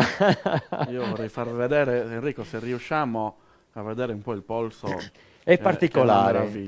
Non è tra le più elaborate. La verità, ho fatto un'anteprima su Facebook, ho messo un primo piano, giusto per fare venire l'acquolina in bocca ai nostri aspettatori. Non è tra le più elaborate, però è particolare, molto, molto bella. Qua con appunto Vanu, qua sotto, come tutte le camicie. I spumus, una particolarità dei spumus, l'ho visto in molte pitture, in molte fotografie, che spesso si trovano appese tra i gioielli, quindi si vedono praticamente tra i gioielli i spumus che pendono in questa maniera qua. Sono queste nappine che vediamo. Che pendono praticamente in questa maniera qua, sfalsati e scendono così. Giusto perché non avevano niente. Esatto, non si capisce perché, però fatto sta che si trovano, sia in alcune fotografie, sia se non sbaglio anche nella dipinto del Gessa, se tu noti, si vedono queste 4 nappine che pendono, e sicuramente sono questi pumus, che pendevano in questa maniera qua, si notano proprio qua, vero? Quindi quando in quella fotografia di Rosita Moro, che anche lei li indossava su quella fardallino, sicuramente non sono stati messi casualmente, ma avevano proprio sicuramente cognizione di quello che stavano facendo. La camicia non è tra le più elaborate, tra le più belle, però è la camicia del suo fardallino, e questa rimane molto semplice. Strausu che ci entra un bambino con la testa, perché sono 4 dita di drau, sono 4 dita di occhiello per passare i bottoni. E che bottoni, tra l'altro. E che bottoni. Questa è praticamente i gioielli che alcuni devo anche lì andare a camminare con la tasca, ovviamente, e quindi far pian piano le cose, perché altra particolarità che non era solo di Pirri è avere nella manica i bottoni. Infatti nella fotografia di Pina Saddi con questo costume si vede proprio nel polso della camicia che staccano questi bottoni grossi a mo' di abbottonatura, che non è abbottonatura. Ascolta, ce li avevano, li dovevano usare, scusa. Sicuramente, però avevano coppia di bottoni qua, coppia di bottoni qua, coppia di bottoni qua, chi più ne ha più ne metta. Un paio di cannache. Cosa vuoi che sia? In alcune fotografie, sempre con questo costume non indossato da lei, non ha sulasu e ha un quarto giro di cannaca a girocollo. Proprio girocollo. Particolare anche questo. Sì, proprio attaccato al collo, e non usa sulasu. Sì, poi il famoso cuore dei fidanzati, il cuore trapassato dalle frecce, che è simbolo dell'amore, ovviamente. Questo è un reliquiario? Quello è un reliquiario. Bellissimo anche questo. Le famose spine, questa spina è custa, le famose spille a Margherita, insomma, i classici gioielli. In effetti, correggimi se sbaglio, dovrebbe averla anche qua per reggere, però in questo caso non è stata messa. Allora, io avevo tentato una volta di metterlo, ma stavo quasi piangendo perché è cominciato ad agganciarsi ovunque. Quindi io preferisco non metterla, a meno che non riesca a sistemare. Però, ripetiamo, dietro. nelle iconografie e nelle foto ce li abbiamo, ricordiamocelo. Sì. Quindi qua non è stata messa apposta. No, non l'ho messa apposta. Poi Savelada, che è la classica velada a manica seguredda, Pirri in tutta l'iconografia e in tutti i reperti che abbiamo ritrovato. Spieghiamo cos'è la manica siguredda. La manica siguredda, questa è una moda ovviamente europea di giubbino che in origine era molto molto più lungo e che poi col cambio delle mode si è accorciato. Questa manica dovrebbe essere semplicemente la manica a pipistrello, la chiamano. Sì. Comunque la manica a pipistrello rivoltata in maniera tale da dare questa sorta di scure, che poi pian piano è anche la manica di questo tipo di giubbino si è accorciata e questa seguredda col tempo è diventata posticcia, sì. Non è più la rivolta della manica. Tra l'altro è un capo di abbigliamento, questo ce lo dice il dottor De Martis, che proviene dai capi militari, che poi viene trasformato, stiamo parlando di un'evoluzione. Consideriamo un'altra cosa, che il nome Velada a Venezia si usava per la marsina da uomo. Appunto. E quindi mi stai confermando, appunto, che poi viene utilizzata in Sardegna, viene acquisito, fatto proprio, diventa parte integrante dell'abito tradizionale, così come tutte le cose che non si producevano in Sardegna. Esatto, infatti qua non abbiamo nulla di sardo praticamente. Forse l'unica particolarità che potremmo avere è Savascadroja fatta a ventaglio così, che non è stato, credo, riscontrato da nessun'altra parte. In Spagna non esiste, quello che per esempio. Che sono riusciti i sardi nel prendere queste cose da tutta Europa e farsele proprie, dargli un gusto proprio. Assolutamente. Sì. Tant'è vero che anche la fattura di della velada con le pieghe che ci sono dietro è un marron, sì. Le abbiamo riscontrate anche nere, marron, blu scuro, rosso, anche di una diversa tipologia. Che negli archivi si parla di velada, si parla anche di jubón, che sicuramente è una tipologia diversa, magari a manica lunga, non con la scure, comunque sempre aperto. Infatti c'è in un dipinto dove compare quella coppia di ballerini del Campidano, con lei con la gonna Simone Manca di Mores. Manca di Mores. È una di quelle che non ho messo perché così vi invoglio a fare ricerca. E lì compare questo giubbino a manica lunga e aperto, della stessa tipologia di Sì, tra l'altro questo. quella tipologia, uno che la vede adesso dice ma questa è Nord Sardegna. Semplicemente perché il Nord Sardegna ha mantenuto di più quella tipologia e noi invece ci siamo evoluti in un'altra, perché non abbiamo voglia di andare negli archivi a perdere tempo, perché altrimenti tu vedi e leggi di questi jubones con una sfilza di bottoni nella manica che partono da 5 fino a 9, quando dice jubón con 18 botones de plata. E qua ribadiamo l'importanza della ricerca, perché tutto quello che vediamo non è mai fatto a caso. Ma infatti il dipinto di Simone Manca di Mores è documentato con quello che si trova in archivio. Certo. Sto parlando di archivi che diciamo parlano che abbiamo un riscontro sia iconografico che fonte d'archivio, assolutamente. È innegabile che fosse assolutamente, quindi così è. Salazzada, ovviamente quella che ho letto prima. Sì. Eccetera. Questa non è l'originale sua, questa è riprodotta da quella degli Ambu, che è quella degli Ambu ugualmente fatta col gallone, foderata in rosso, col rosso che poi si vede, proprio come questa. Aspetta, la riapri un po' così la vediamo meglio, eccola qua. Che è questa fascia che chiude la vita. Eccola qua. Che poi è quella che sostiene anche il seno, chiude la camicia e sostiene il seno, anche perché il corpetto, che è questo qua, non gliel'ho messo perché il manichino così, purtroppo ha delle dimensioni... ma non gliel'hai messo così lo possiamo vedere bene. Anche, ha delle dimensioni tali che è impossibile. Questo è il sugosso originale di questo costume de Vardallino. Lì. Così va bene. Sono un po' un disastro io con telecamere. Con l'altra camera, così lo vediamo un po' meglio. Bellissimo. Il laminato. Sì, così, fermo così. Ok. Bellissimo. Praticamente il taglio è tale che anche questo... Possiamo tornare nell'altra, Enrico. È tale che... Vediamo bene su sesto, come si suol dire. Scendendo dalla bretella, lo vedi? scende dritto, quindi questo molto probabilmente rimaneva aperto, perché altrimenti avrebbe avuto, come altri corpetti che abbiamo trovato, altro osso che abbiamo trovato a Pirri, ha anche la parte sagomata che va sotto il seno. Invece questo scende proprio dritto dalla bretella, quindi è molto probabile che questo dovesse rimanere aperto. Considerato anche che quando questo costume si usava senza averra, tu sotto non le vedevi semplicemente la camicia e salazzata. Certo. Quindi questo sì, ti teneva la camicia, però cosa fungeva da reggiseno? Salazzata, stretta, anche per dare un po' di forma alla vita, Sì, che diciamo piaceva. che quella parte che manca era sostituita dalla salazzata Esatto, che esatto. fungeva.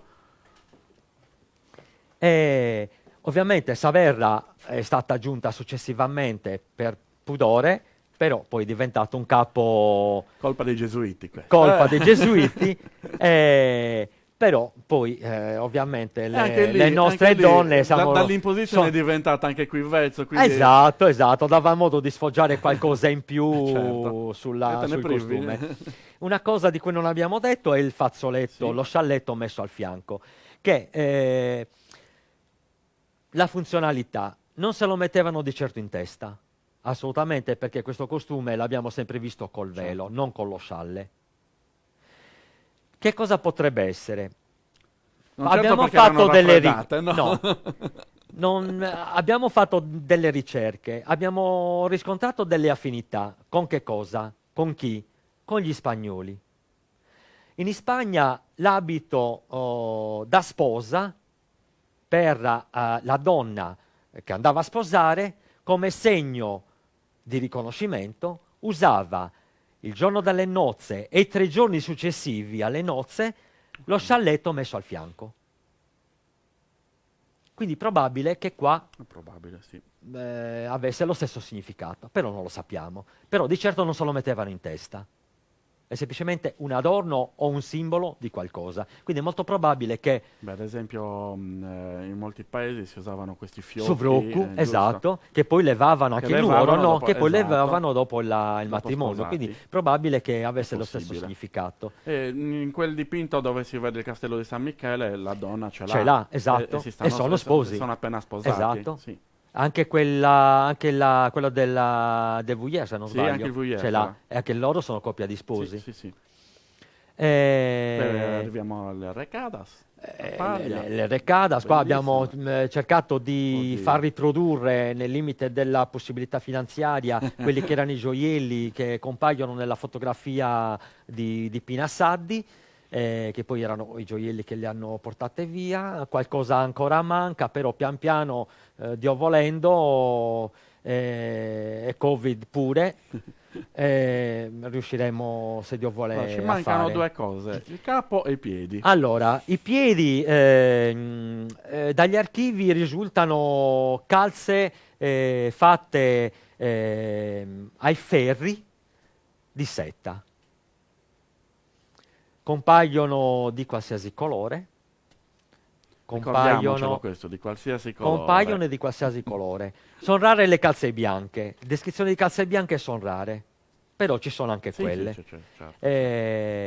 Però per questa tipologia di Vardallinu ho riscontrato calze in setta, proprio fatte ai ferri, e di diversi colori. Non voglio svelare niente, vi lascio sulle spine. Però sappiatelo. Le scarpe, ovviamente, scarpe rivestite di broccato, o col fiocco o con la frangetta dorata e il fiocco. Ne ha un bel paio la famiglia Ambu, che appartiene al loro Fardallino, che sono una cosa spettacolare, belle, veramente belle, tutte rivestite di broccato. Allora, queste sono... Dovresti organizzare una bella mostra con... ci sto pensando. Allora, queste sono dipinte, e le calze sono dipinte sul manichino, per dargli un pochino di contegno alla classica scarpa nera. Quindi gli abbiamo dipinto le calze e dipinto la scarpa. Fiocco e frangetta le abbiamo applicate, e sono il fiocco antico e la frangetta antica è lo stesso. Questa dovrebbe essere poi la tipologia di scarpa. Cioè, la riproposizione di quella Esatto, che era la scarpa. perché è la stessa scarpa scollata col tacco a rocchetto, non tanto alto, la moda francese, esatto, diciamo, no? esatto, sì. In questo caso non quelli alti. No, assolutamente, e non stivaletti. Esatto, non stivaletti. Il velo... Poi arrivano anche quelli, certo, a seconda dell'epoca, ricordiamocelo. Certo. Cambia anche la calzatura. Certo. Quindi... Esempio, quelli del Gessa, la ragazza che compare con l'abito di gala, che poi anche quello è un abito di gala, dobbiamo dirlo, che non è che qua è passata da gonna, non è che è passata da gonna a sottogonna. Diciamo che questo è gala. Questo è massima gala. Certo. Cosa vuol dire? Che comunque sia, questo lo utilizzavi una volta nella vita per sposarti, ma poi quello di gala diventava quello, perché questo era troppo sfarzo. Quindi molto probabilmente le donne che tornavano dallo sposalizio si levavano questo e rimanevano con Sasaietta, anche perché la tipologia poi del costume, tutto il restante costume è uguale. Identico. Quindi è probabile che facessero così. Di certo non andavano tutte le domeniche a messa con questo costume, con questa gonna. Sì, sicuramente usciva no. Fuori una volta all'anno. Esatto, forse. Forse, esatto. Il velo di tulle. Bellissimo, questo non è fatto a catenella, è molto antico anche questo. Ho un'amica che lei è amante di questi veli e mi ha dato come datazione la prima metà dell'Ottocento. Questo in questo caso è fatto a mano o è a macchina? Solitamente sono tutti meccanici. Perché i più antichi sappiamo che sono meccanici. Tutti meccanici. Molti dicono sempre quello ricamato a mano. Assolutamente no. Sfatiamo anche questa cosa. Sfatiamo questa cosa perché tu considera che chi si poteva permettere di far arrivare dalla Francia o dall'Inghilterra un velo così meccanico doveva avere soldini. Ricordiamoci, il ricamo arriva sempre per imitazione di quello che non si può avere. Considerato che poi il ricamo, in ogni famiglia c'era almeno una ragazza che sapeva ricamare, quindi diciamo che il ricamo aveva successivamente ha avuto ha avuto la sua qualità assolutamente, esatto, però all'inizio no, era chi non si poteva permettere un velo. C'è sempre, è un'altra, ripeto, diceria da sfatare che i veli fatti a mano sono bisogna successivi, anche quello non... contestualizzarlo. È come il corredo di mia bisnonna, che lei non aveva corredo ricamato perché si poteva permettere il Pizzo Sangallo e si faceva arrivare il Pizzo Sangallo e aveva tutto il corredo di Pizzo Sangallo, per dire. Quindi il velo, che è il velo suo originario, particolarità, cosa vi posso dire? Io il velo glielo toglierei. Sì, perché è interessante anche questa particolarità. Scusaci se ti togliamo il velo, ma è necessario. Sì, è necessario. Allora, il fiocco. Il fiocco suo originario, siamo abituati a vederlo nero. Almeno nelle descrizioni. O al massimo rosso. O al massimo rosso. Beh, questo è un nastro damascato a fiori di color fucsia. E questo è. Punto. Né perché né per come. E questo esisteva e questo è tenuto, né perché né per come. La cuffia. Allora, nelle descrizioni abbiamo che cosa? Cuffia in setta nera a sacco e cuffia in setta rossa a sacco. Noi cosa abbiamo trovato? Abbiamo trovato questa cuffia. Sì, così va bene. Questa è una cuffia. Eccola qua, la vediamo bene. In cotone. Un'indiana di cotone a fiori, fondo turchese? Sì, sull'azzurro. Azzurrino, con questi fiori rossi. Perché? Non lo so. Questo c'era e questo le mettiamo. Non vogliamo stravolgere niente per tornare a Sugonnottu, però questo è saltato fuori dai cassetti di questa famiglia, che sicuramente un suo motivo ce l'aveva. Beh, certo, per avere una cuffia. Non penso che fosse stato sostituito negli ultimi tempi, cioè, non avrebbe avuto senso. No, non avrebbe avuto senso, assolutamente. Quindi io sono del parere che sia anche qui un vezzo di chi indossava quest'abito, che ha deciso di usare questo, perché col velo, come mi stavi dicendo tu, faceva intravedere quei certo, colori che richiamavano... da proprio quel movimento dei fiori che fa pensare allo stesso gioco, esatto. allo stesso gioco del broccato. Nulla vieta che la ragione fosse quella, probabile, però uno potrebbe pensare, vabbè, però questa indiana di cottone, però... In effetti, come che stavi indiana dicendo, di cottone? esatto, di che periodo l'indiana di cottone? Quando? Quando qua aveva un prezzo talmente basso che la usavano tutti? Allora, ricordiamoci che contestualizziamo anche quando questo. i Savoia erano qua a Villa Dorri, aveva la regina aveva degli abiti in indiana. Certo. Lo so perché... C'è qualità e qualità, no, ovvio. assolutamente, lo so perché Ignazio Sanna l'ha restaurato quell'abito. Certo, sappiamo benissimo che era un'indiana, quindi se una regina usava un abito di indiana vuol dire che l'Indiana c'erano indiane per tutti i costi, per tutte le tasche. Tant'è vero che ne stavamo parlando prima della trasmissione, quando avevamo intervistato una delle ultime 3 che a Pirri negli anni 40 indossavano, 1940, le ultime 3 donne di Pirri che ancora indossavano su costume e spensu, e sciallo de sera, che è questo qua, di questa tipologia.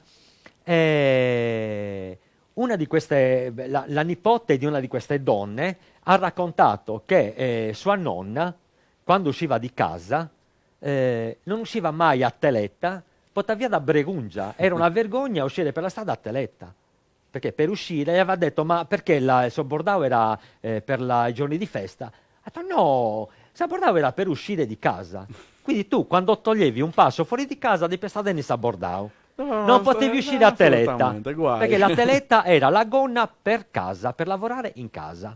Quindi questo è quello che ha detto questa donna. Mia nonna di Castedesuso, che non aveva l'abito tradizionale, perché al di là che in castello non si usava, ma era già degli anni 20, quindi comunque mi raccontava che quando usciva con la sorella a festa Vassillara, scendendo nel largo in via Roma, guai a non uscire ben messe, ben concordata. Infatti ho 2 foto di lei e sua sorella passeggiando in Lago Carlo Felice che sembrano delle regine, talmente sono in pompa magna, insomma. Quindi mi immagino all'epoca, quando c'era un altro tipologia di abito, cosa voleva dire uscire di casa. Noi una teletta l'abbiamo trovata, che poi non so se sia in effetti teletta o sottogonna, a righine azzurre, fondo chiaro, che dovrebbe tenerla una delle nipoti di questa donna che stavo dicendo prima. Però anche questa è una curiosità del fatto, considerato anche che comunque a Pirri Talettasa non ne abbiamo mai trovato, né in fotografie, per dire ti metti una bella gonna d'indiana e ti fai una fotografia. No, tutte a Bordau, L'unica testimonianza che abbiamo di gonna deletta, de indiana, è una testimonianza orale di questa donna che non so in quali anni, però presumo probabilmente anni, siamo lì, il 40-50, usava questa gonna nera a pisigeddu su dorausu. Però testimonianza orale unica, che però non ha avuto riscontro né nei ritrovamenti, né nelle fotografie, né la ricerca andrà avanti e si scopriranno. Certo. Nemmeno negli archivi ne abbiamo mai. Vabbè, gli archivi che sto visionando io, che stiamo visionando noi con Alfonso, sono molto antichi, molto vecchi, quindi probabilmente non siamo ancora arrivati ai periodi delle telette. C'è sempre tempo. È come te su Zumbreri, che per Assolutamente. Pirri non ho riscontrato ancora nulla, me ne dispiace perché me lo vorrei mettere con questo di Pirri, però ancora devo aspettare. Quindi non mi arrischio a mettermi ma è un ragionamento, no, è un ragionamento corretto, nel senso che è probabile che ci fosse. Senza dubbio ci sarà stato, perché la moda era quella. La cosa buona è che ci sono anche altre cose da fare, quindi si fanno quelle di cui si ha la certezza e poi quello arriverà sicuramente. Sì. Allora, siamo quasi vicini alle 2 ore. Sì? Sì. Cos'altro vuoi... No, io direi di far vedere quei pezzettini dell'abito maschile. Sì, considerato che anche per l'abito a Spensu siamo arrivati a questo costume, che poi è una serie di costumi, casualmente, proprio fortuitamente. Raccontacelo questo. Allora, è capitato un'amica che guardava quest'uomo vecchio, anziano, un'amica di teatro, grande amica di teatro, colleghi di teatro, che ovviamente lei non vuole raccontarlo, ma io lo racconto perché è troppo bella questa cosa, è talmente incredibile anche questa che bisogna E qui c'è lo raccontarla. scoop, Sì, e questa ragazza ha sempre questa valigia di cartoni, inizia a guardare roba. Se parlo in sardo, tanto Sì, sì, siamo sì, in sì. Sardegna, lo capisco. Ma anche qualche spagnolo secondo me ti capisce. Quindi vedeva sempre questa valigia di cartone messa sull'armadio e diceva: ma signor Magno, ma me la regala quella valigia di cartone? Mi serve per teatro. Così, insomma, ambientato in quell'epoca, ci serve per fare un po' di scena, così. E quest'uomo, va bene, dai, quando muoio io, quella valigia è la tua. Oh. Quest'uomo muore, già 100 anni tenia, Quest'uomo muore e questa ragazza ha i figli, dice: quella valigia di cartone, vostro padre ha detto che me la regalava per fare teatro, così. E dicono: vabbè, se te l'ha regalata, prendila. La prende. Pesante. Ah, senza pensarci su, ha preso e se l'è portata a casa. L'ha aperta e c'era il ben di Dio.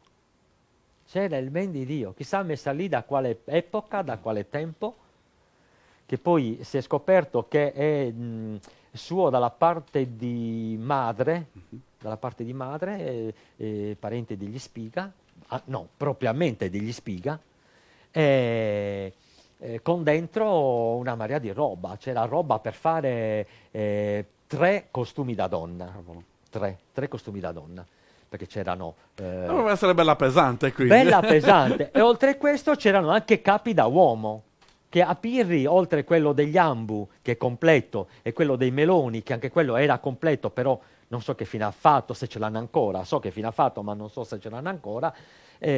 A Pirri non è stato trovato altro, almeno a che, In effetti che io è sappia. anche più raro trovare abiti Sì. maschili. Perché E qua c'erano, adesso se non faccio danni, no, tranquillo. vi posso far vedere qualcosa, qua appoggio un po' di tutto. Sì, anche quelli poi se non ti servono già li porto via io. Eia, mi aiuti a portarli via. Tranquillo.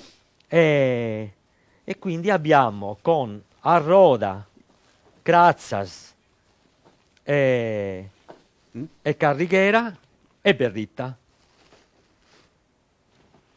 Poi questi, se abbiamo tempo, vi faccio una annotazione anche No, su... ricordati che alle 10 dobbiamo stare in casa. Che è vero, c'è il coprifuoco. Allora, scusate le spalle. Praticamente in questa valigia, che sembrava la tasca di Etta Beta, perché più toglievi cose più ne saltava fuori. Io ero lì che morivo ogni cosa che tiravo fuori. E quindi ci sono le ghette, che proprio sono della stessa tipologia, sono molto consumate, molto... Cosa sono, in panno o in orbacce? No, orbacce. In orbacce. Cavolo, anche un bello orbacce. Sì. Qua con la bordo Con risvolto risvolto in velluto. Queste le ho trovate così senza dargli il risvolto, non ha nessun segno. Qua ovviamente ugualmente il risvolto in velluto. La punta qua non si vede perché è consumata, però nell'altro si vede un pochino meglio. Qua è tutto acconciata perché è proprio usata all'inverosimile, però con la copriscarpa proprio piccolo, corto. Piccolo. Sì, corto. E quest'altra invece è della stessa tipologia, stesso tessuto, però qua ha il risvolto in velluto. Eccolo qua. E qui si vede che è stata risvoltata. Sì. Qua si vede che è stata risvoltata. Sì. Risvolto in velluto, stesso tessuto in orbacce. Avvicinati un attimo lì alla camera così lo fai vedere. Dove mi metto? Lì. Io mi guardo e mi perdo. No, tu non devi guardarti. Vai lì. Sto fermo? No, guarda. Ok. Ci siamo quasi. Ecco qua. Fermo lì. Poi leggermente indietro, risvolto così, in velluto. Perfetto. Questo si vede che rispetto a questa l'hanno usata proprio col risvolto. Sì. Risvolto in velluto, piede molto piccolo, senza bottoni e senza niente, un pochino sagomata, semplice. Semplicissima, leggermente sagomata, neanche Il tanto. no, sì, esatto, il copriscarpa piccolo piccolo con un rinforzo tutto trapuntato, anche qua il velluto, semplice, niente di... Sì. Niente di che. Berritas, una di un panno fino e una senza cuciture. Senza cuciture, quindi siamo... Ah no, questa è la seconda fase, perché ha questa cucitura a croce così, che non c'era nelle prime, quindi è la seconda fase. E le prime com'erano? Senza neanche queste. Cioè, come le fatte come le calze? Esatto. E poi venivano infeltrite direttamente, quindi non avevano nessuna cucitura. Questa invece è la fase successiva. Dopo c'hanno anche l'altra cucitura, quella di lungo. Esatto. Bellissima anche questa. Piccola. Con questo piccola. Questo panno fino. Sì. Questo sembrerebbe quello che chiamano... adesso non mi viene. Quando mi viene te lo dico. Eia, non la vedi? Invece questa è una... Bigello. Questa è un'altra. E questa è quella la più antica. A doppio sacco, come dicono. Qua sicuramente l'hanno tagliata. E però anche quella, lo vedi? No, anche questa no, hai ragione. Anche quella ha la cucitura a croce. Però anche questa senza... bellissima. Anche questa senza cucitura. Oh, è possibile che fosse più lunga, l'hanno tagliata e gli hanno fatto la croce? Ma probabile. Le prime erano tutte questo molto lunghe, di 1,60 m. Avevano la cucitura qua. 1,20 m, non 1,60 m. Qua avevano la cucitura nel bordo. Bella. Sì. Che poi sicuramente è stata disfatta per praticità, non lo so. Sì, chissà cosa, tutta la storia che hanno avuto. E questa Sarroda. Un'unica apertura, chiusura a laccio, tasche. La rastrematura, le tasche. Tasche che è il classico taglio della tasca Eccolo. che si riscontra in tutta Europa, fatta nella stessa identica maniera. Lo vedi, questa forma particolare. Bello il anche della tasca. Sì, è vero. Anche questo bordato di velluto. Eccolo qua, un velluto marron. Sì. Velluto sul nero marron. Scuro. Si nota proprio un filo, 1 millimetro di bordo. Del bordino. Sì. E la cintura plissata. Bellissimo. Con 2 dita di 1 dito e mezzo, 2 dita di plissatura. Bene. Ma anche questo è un bel tessuto. Cavolo. Un bel tessuto Sì. di orbacce. Poi il pezzo forte perché a me piace particolarmente, è Sagarrighera, che praticamente è il cinturone elegante. Racconta la particolarità di questa carriera. Allora, questi cinturoni sono l'evoluzione della famosa cartucciera, che la cartucciera si usava per andare a caccia, non certo per i giorni di festa, che si è evoluta in questa maniera, come da principio utilizzando la stessa carrighera rivestita, decorata e rivestita. Ne ho vista una turca che era cartucciera con questo coperchio in velluto tutto ricamato, uno spettacolo. Quindi l'evoluzione sicuramente è stata quella. Qui ho provato, si sentono proprio i bussolotti, i bussolotti in cuoio all'interno. Tant'è vero che questa tipologia di carrighera all'interno è fatta con dei cilindretti di legno che danno proprio il susseguirsi, danno lo spessore giusta e l'ondulazione del tessuto che un pochino si intravede. Si vede così. Ecco, perché è fatto dai cilindretti di questo spessore centrale, che sono cuciti a spago, poi vanno coperti con una pelle sottile, cucita, dietro c'è il cinturone vero e proprio,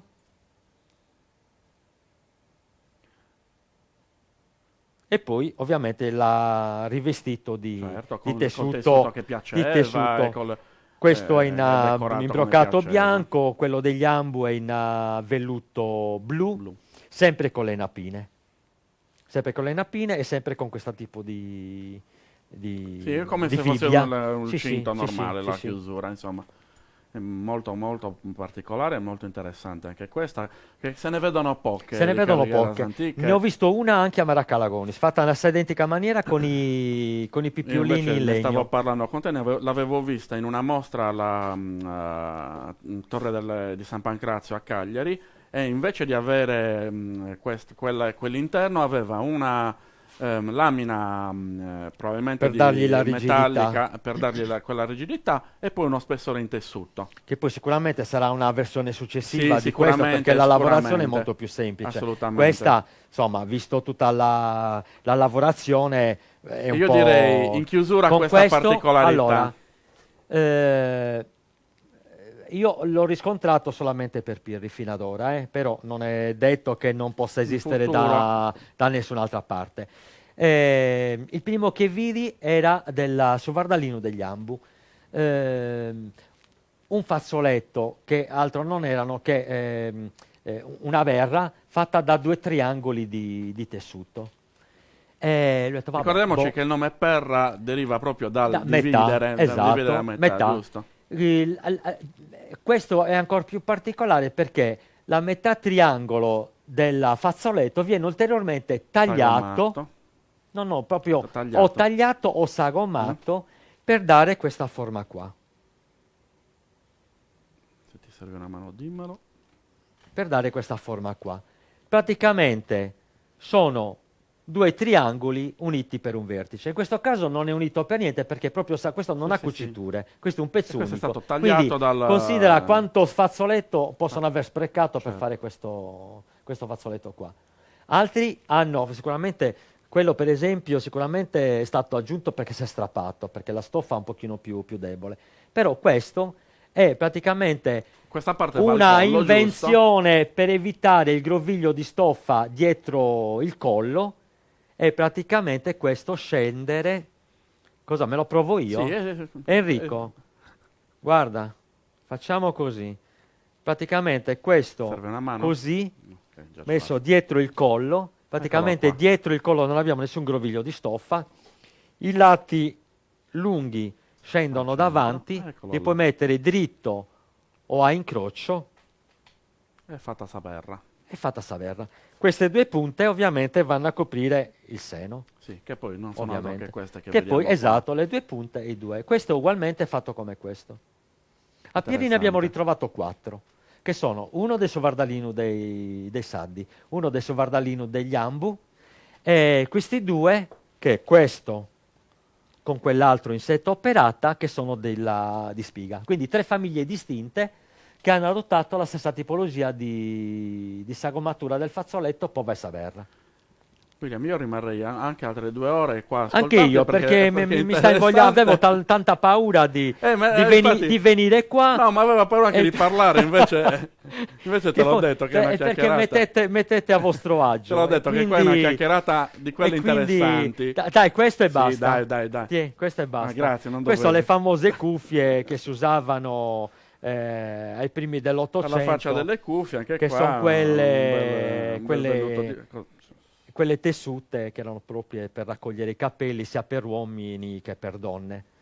Bellissime anche queste. Eh, Particolare anche questo colore qua. Gli Ambu ne hanno una tessuta così, che era color mattone, che è diventata nera. E vabbè, i casi della vita si sono. Ho le foto però del Perfetto. color mattone. Perfetto. Bene, io Bene. direi che possiamo anche chiudere qua. Scusate se Questo, mi no, sono no, dilungato. questo, no, no, William, questo vuol dire che in un futuro dovrai tornare a farci vedere le cose che non abbiamo visto Io oggi. me lo auguro. Abbiamo in preparazione con Alfonso una relazione.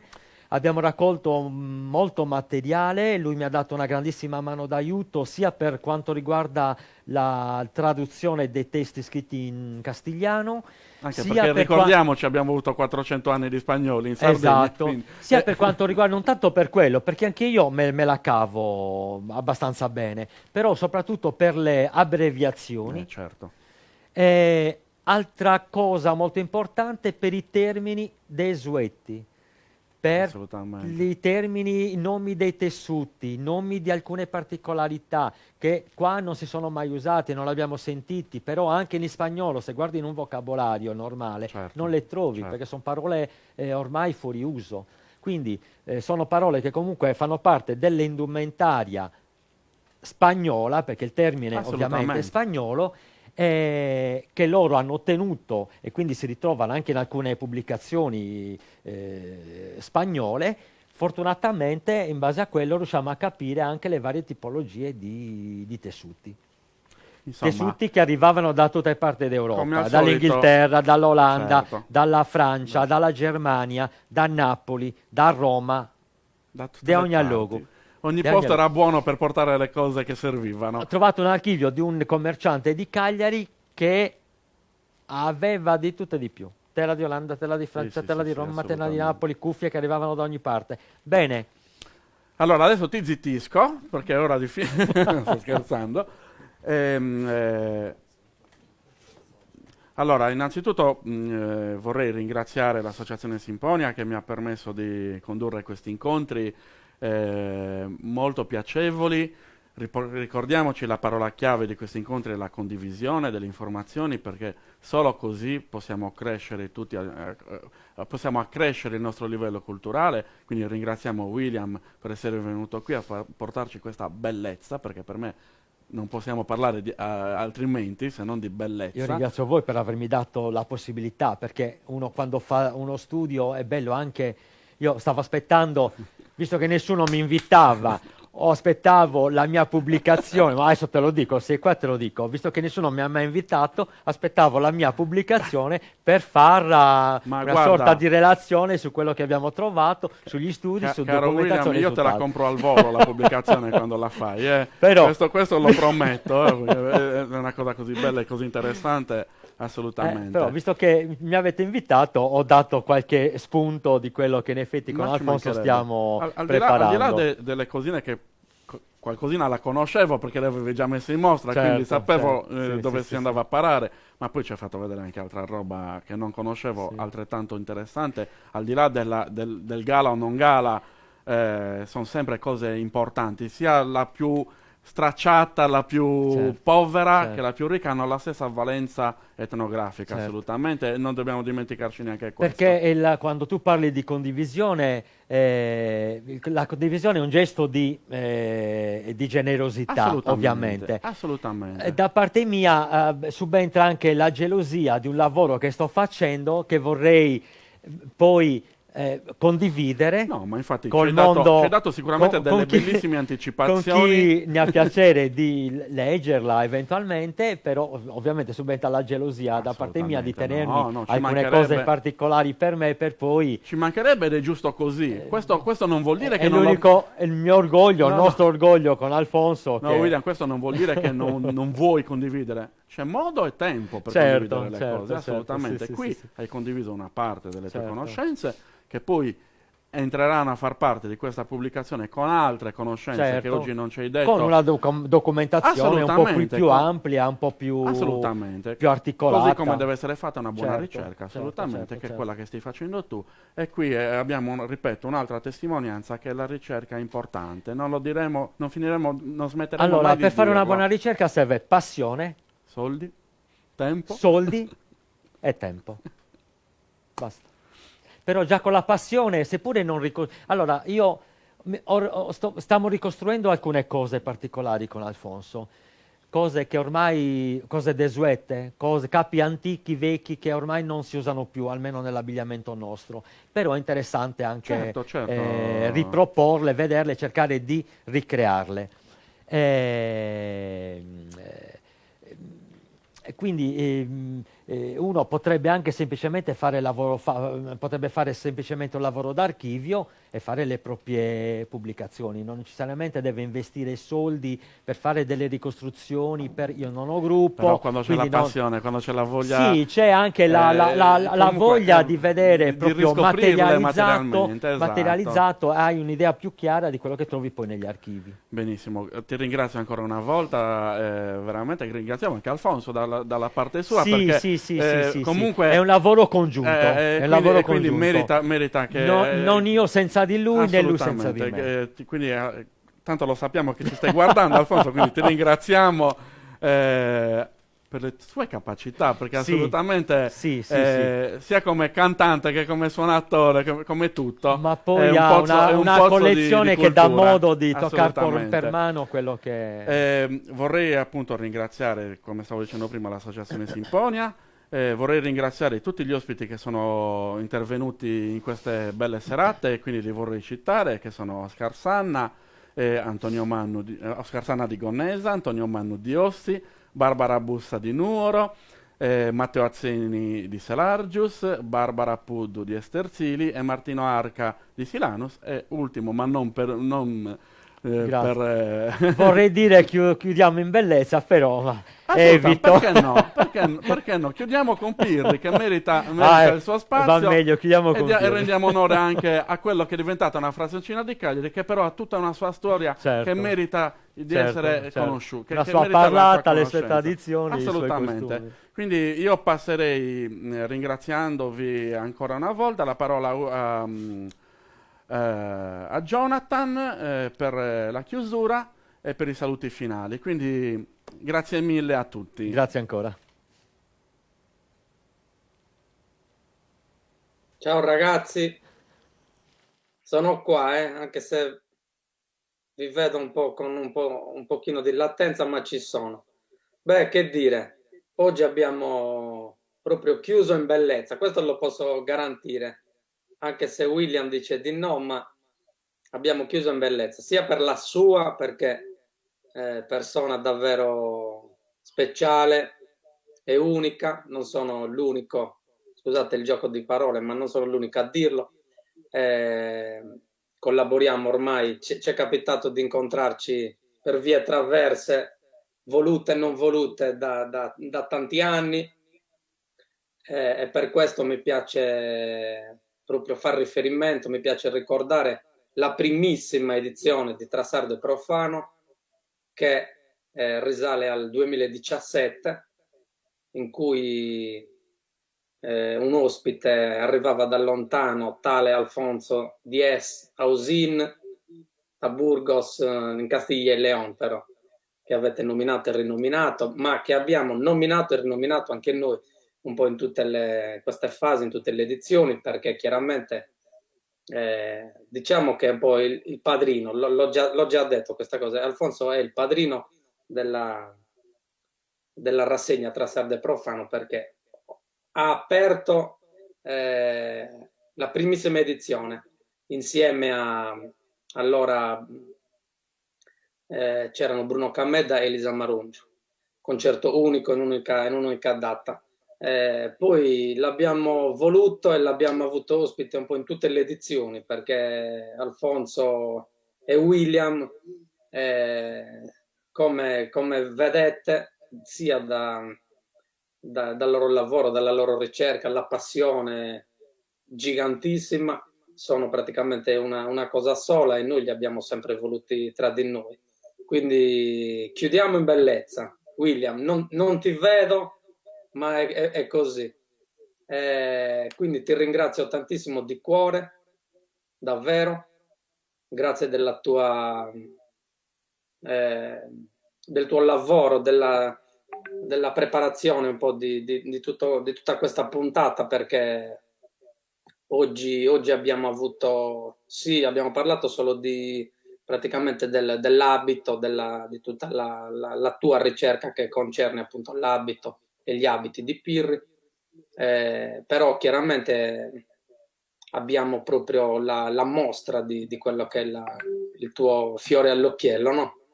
A tal proposito ringrazio e saluto un po' tutta Casa Saddi, le nostre amiche Antonella, Anna Maria, anche Geltrude chiaramente, e tutte Marcella e tutti quanti, Casa Saddi, dove anche noi come Sinfonia collaboriamo e facciamo, disfiamo, eccetera eccetera, un po' tutte le nostre attività culturali.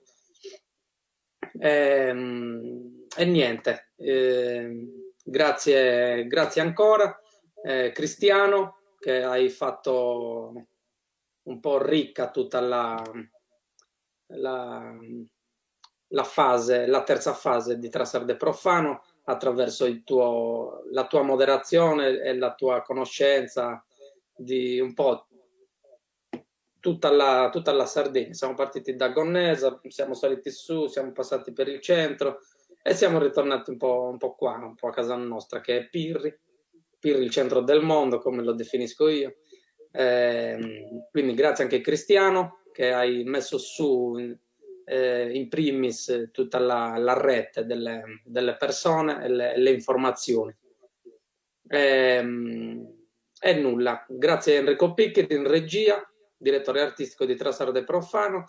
Speriamo di rivederci presto, chissà in quale veste, in quale format, ma progetti ne abbiamo in testa sempre e ci piace condividerli. Ci piace condividerli, come appunto abbiamo fatto dalla prima volta e come abbiamo fatto dalla prima puntata in questa veste con Oscar, quindi condivisione un po' di tutte queste cose.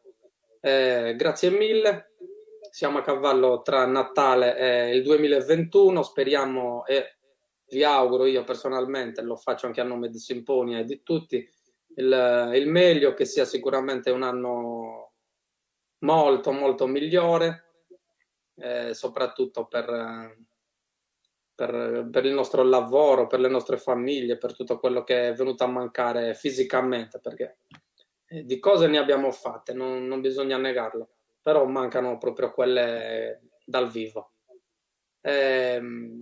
Grazie ancora, guardateci su YouTube, frugate il nostro canale di Simponia su YouTube, ma anche su Facebook, condividete, fateci sapere. Tra l'altro NB, ringrazio tutte le persone che ci hanno seguito e che hanno scritto, non abbiamo mai nominato nessuno perché c'è stato sempre, come vedete, una fucilata di chiacchiere, di video, di informazioni. Non abbiamo mai letto i tantissimi messaggi, ma lo facciamo così a ultimo e per tutti. Grazie ancora, buona serata, buone feste e buon riposo a tutti. Ciao.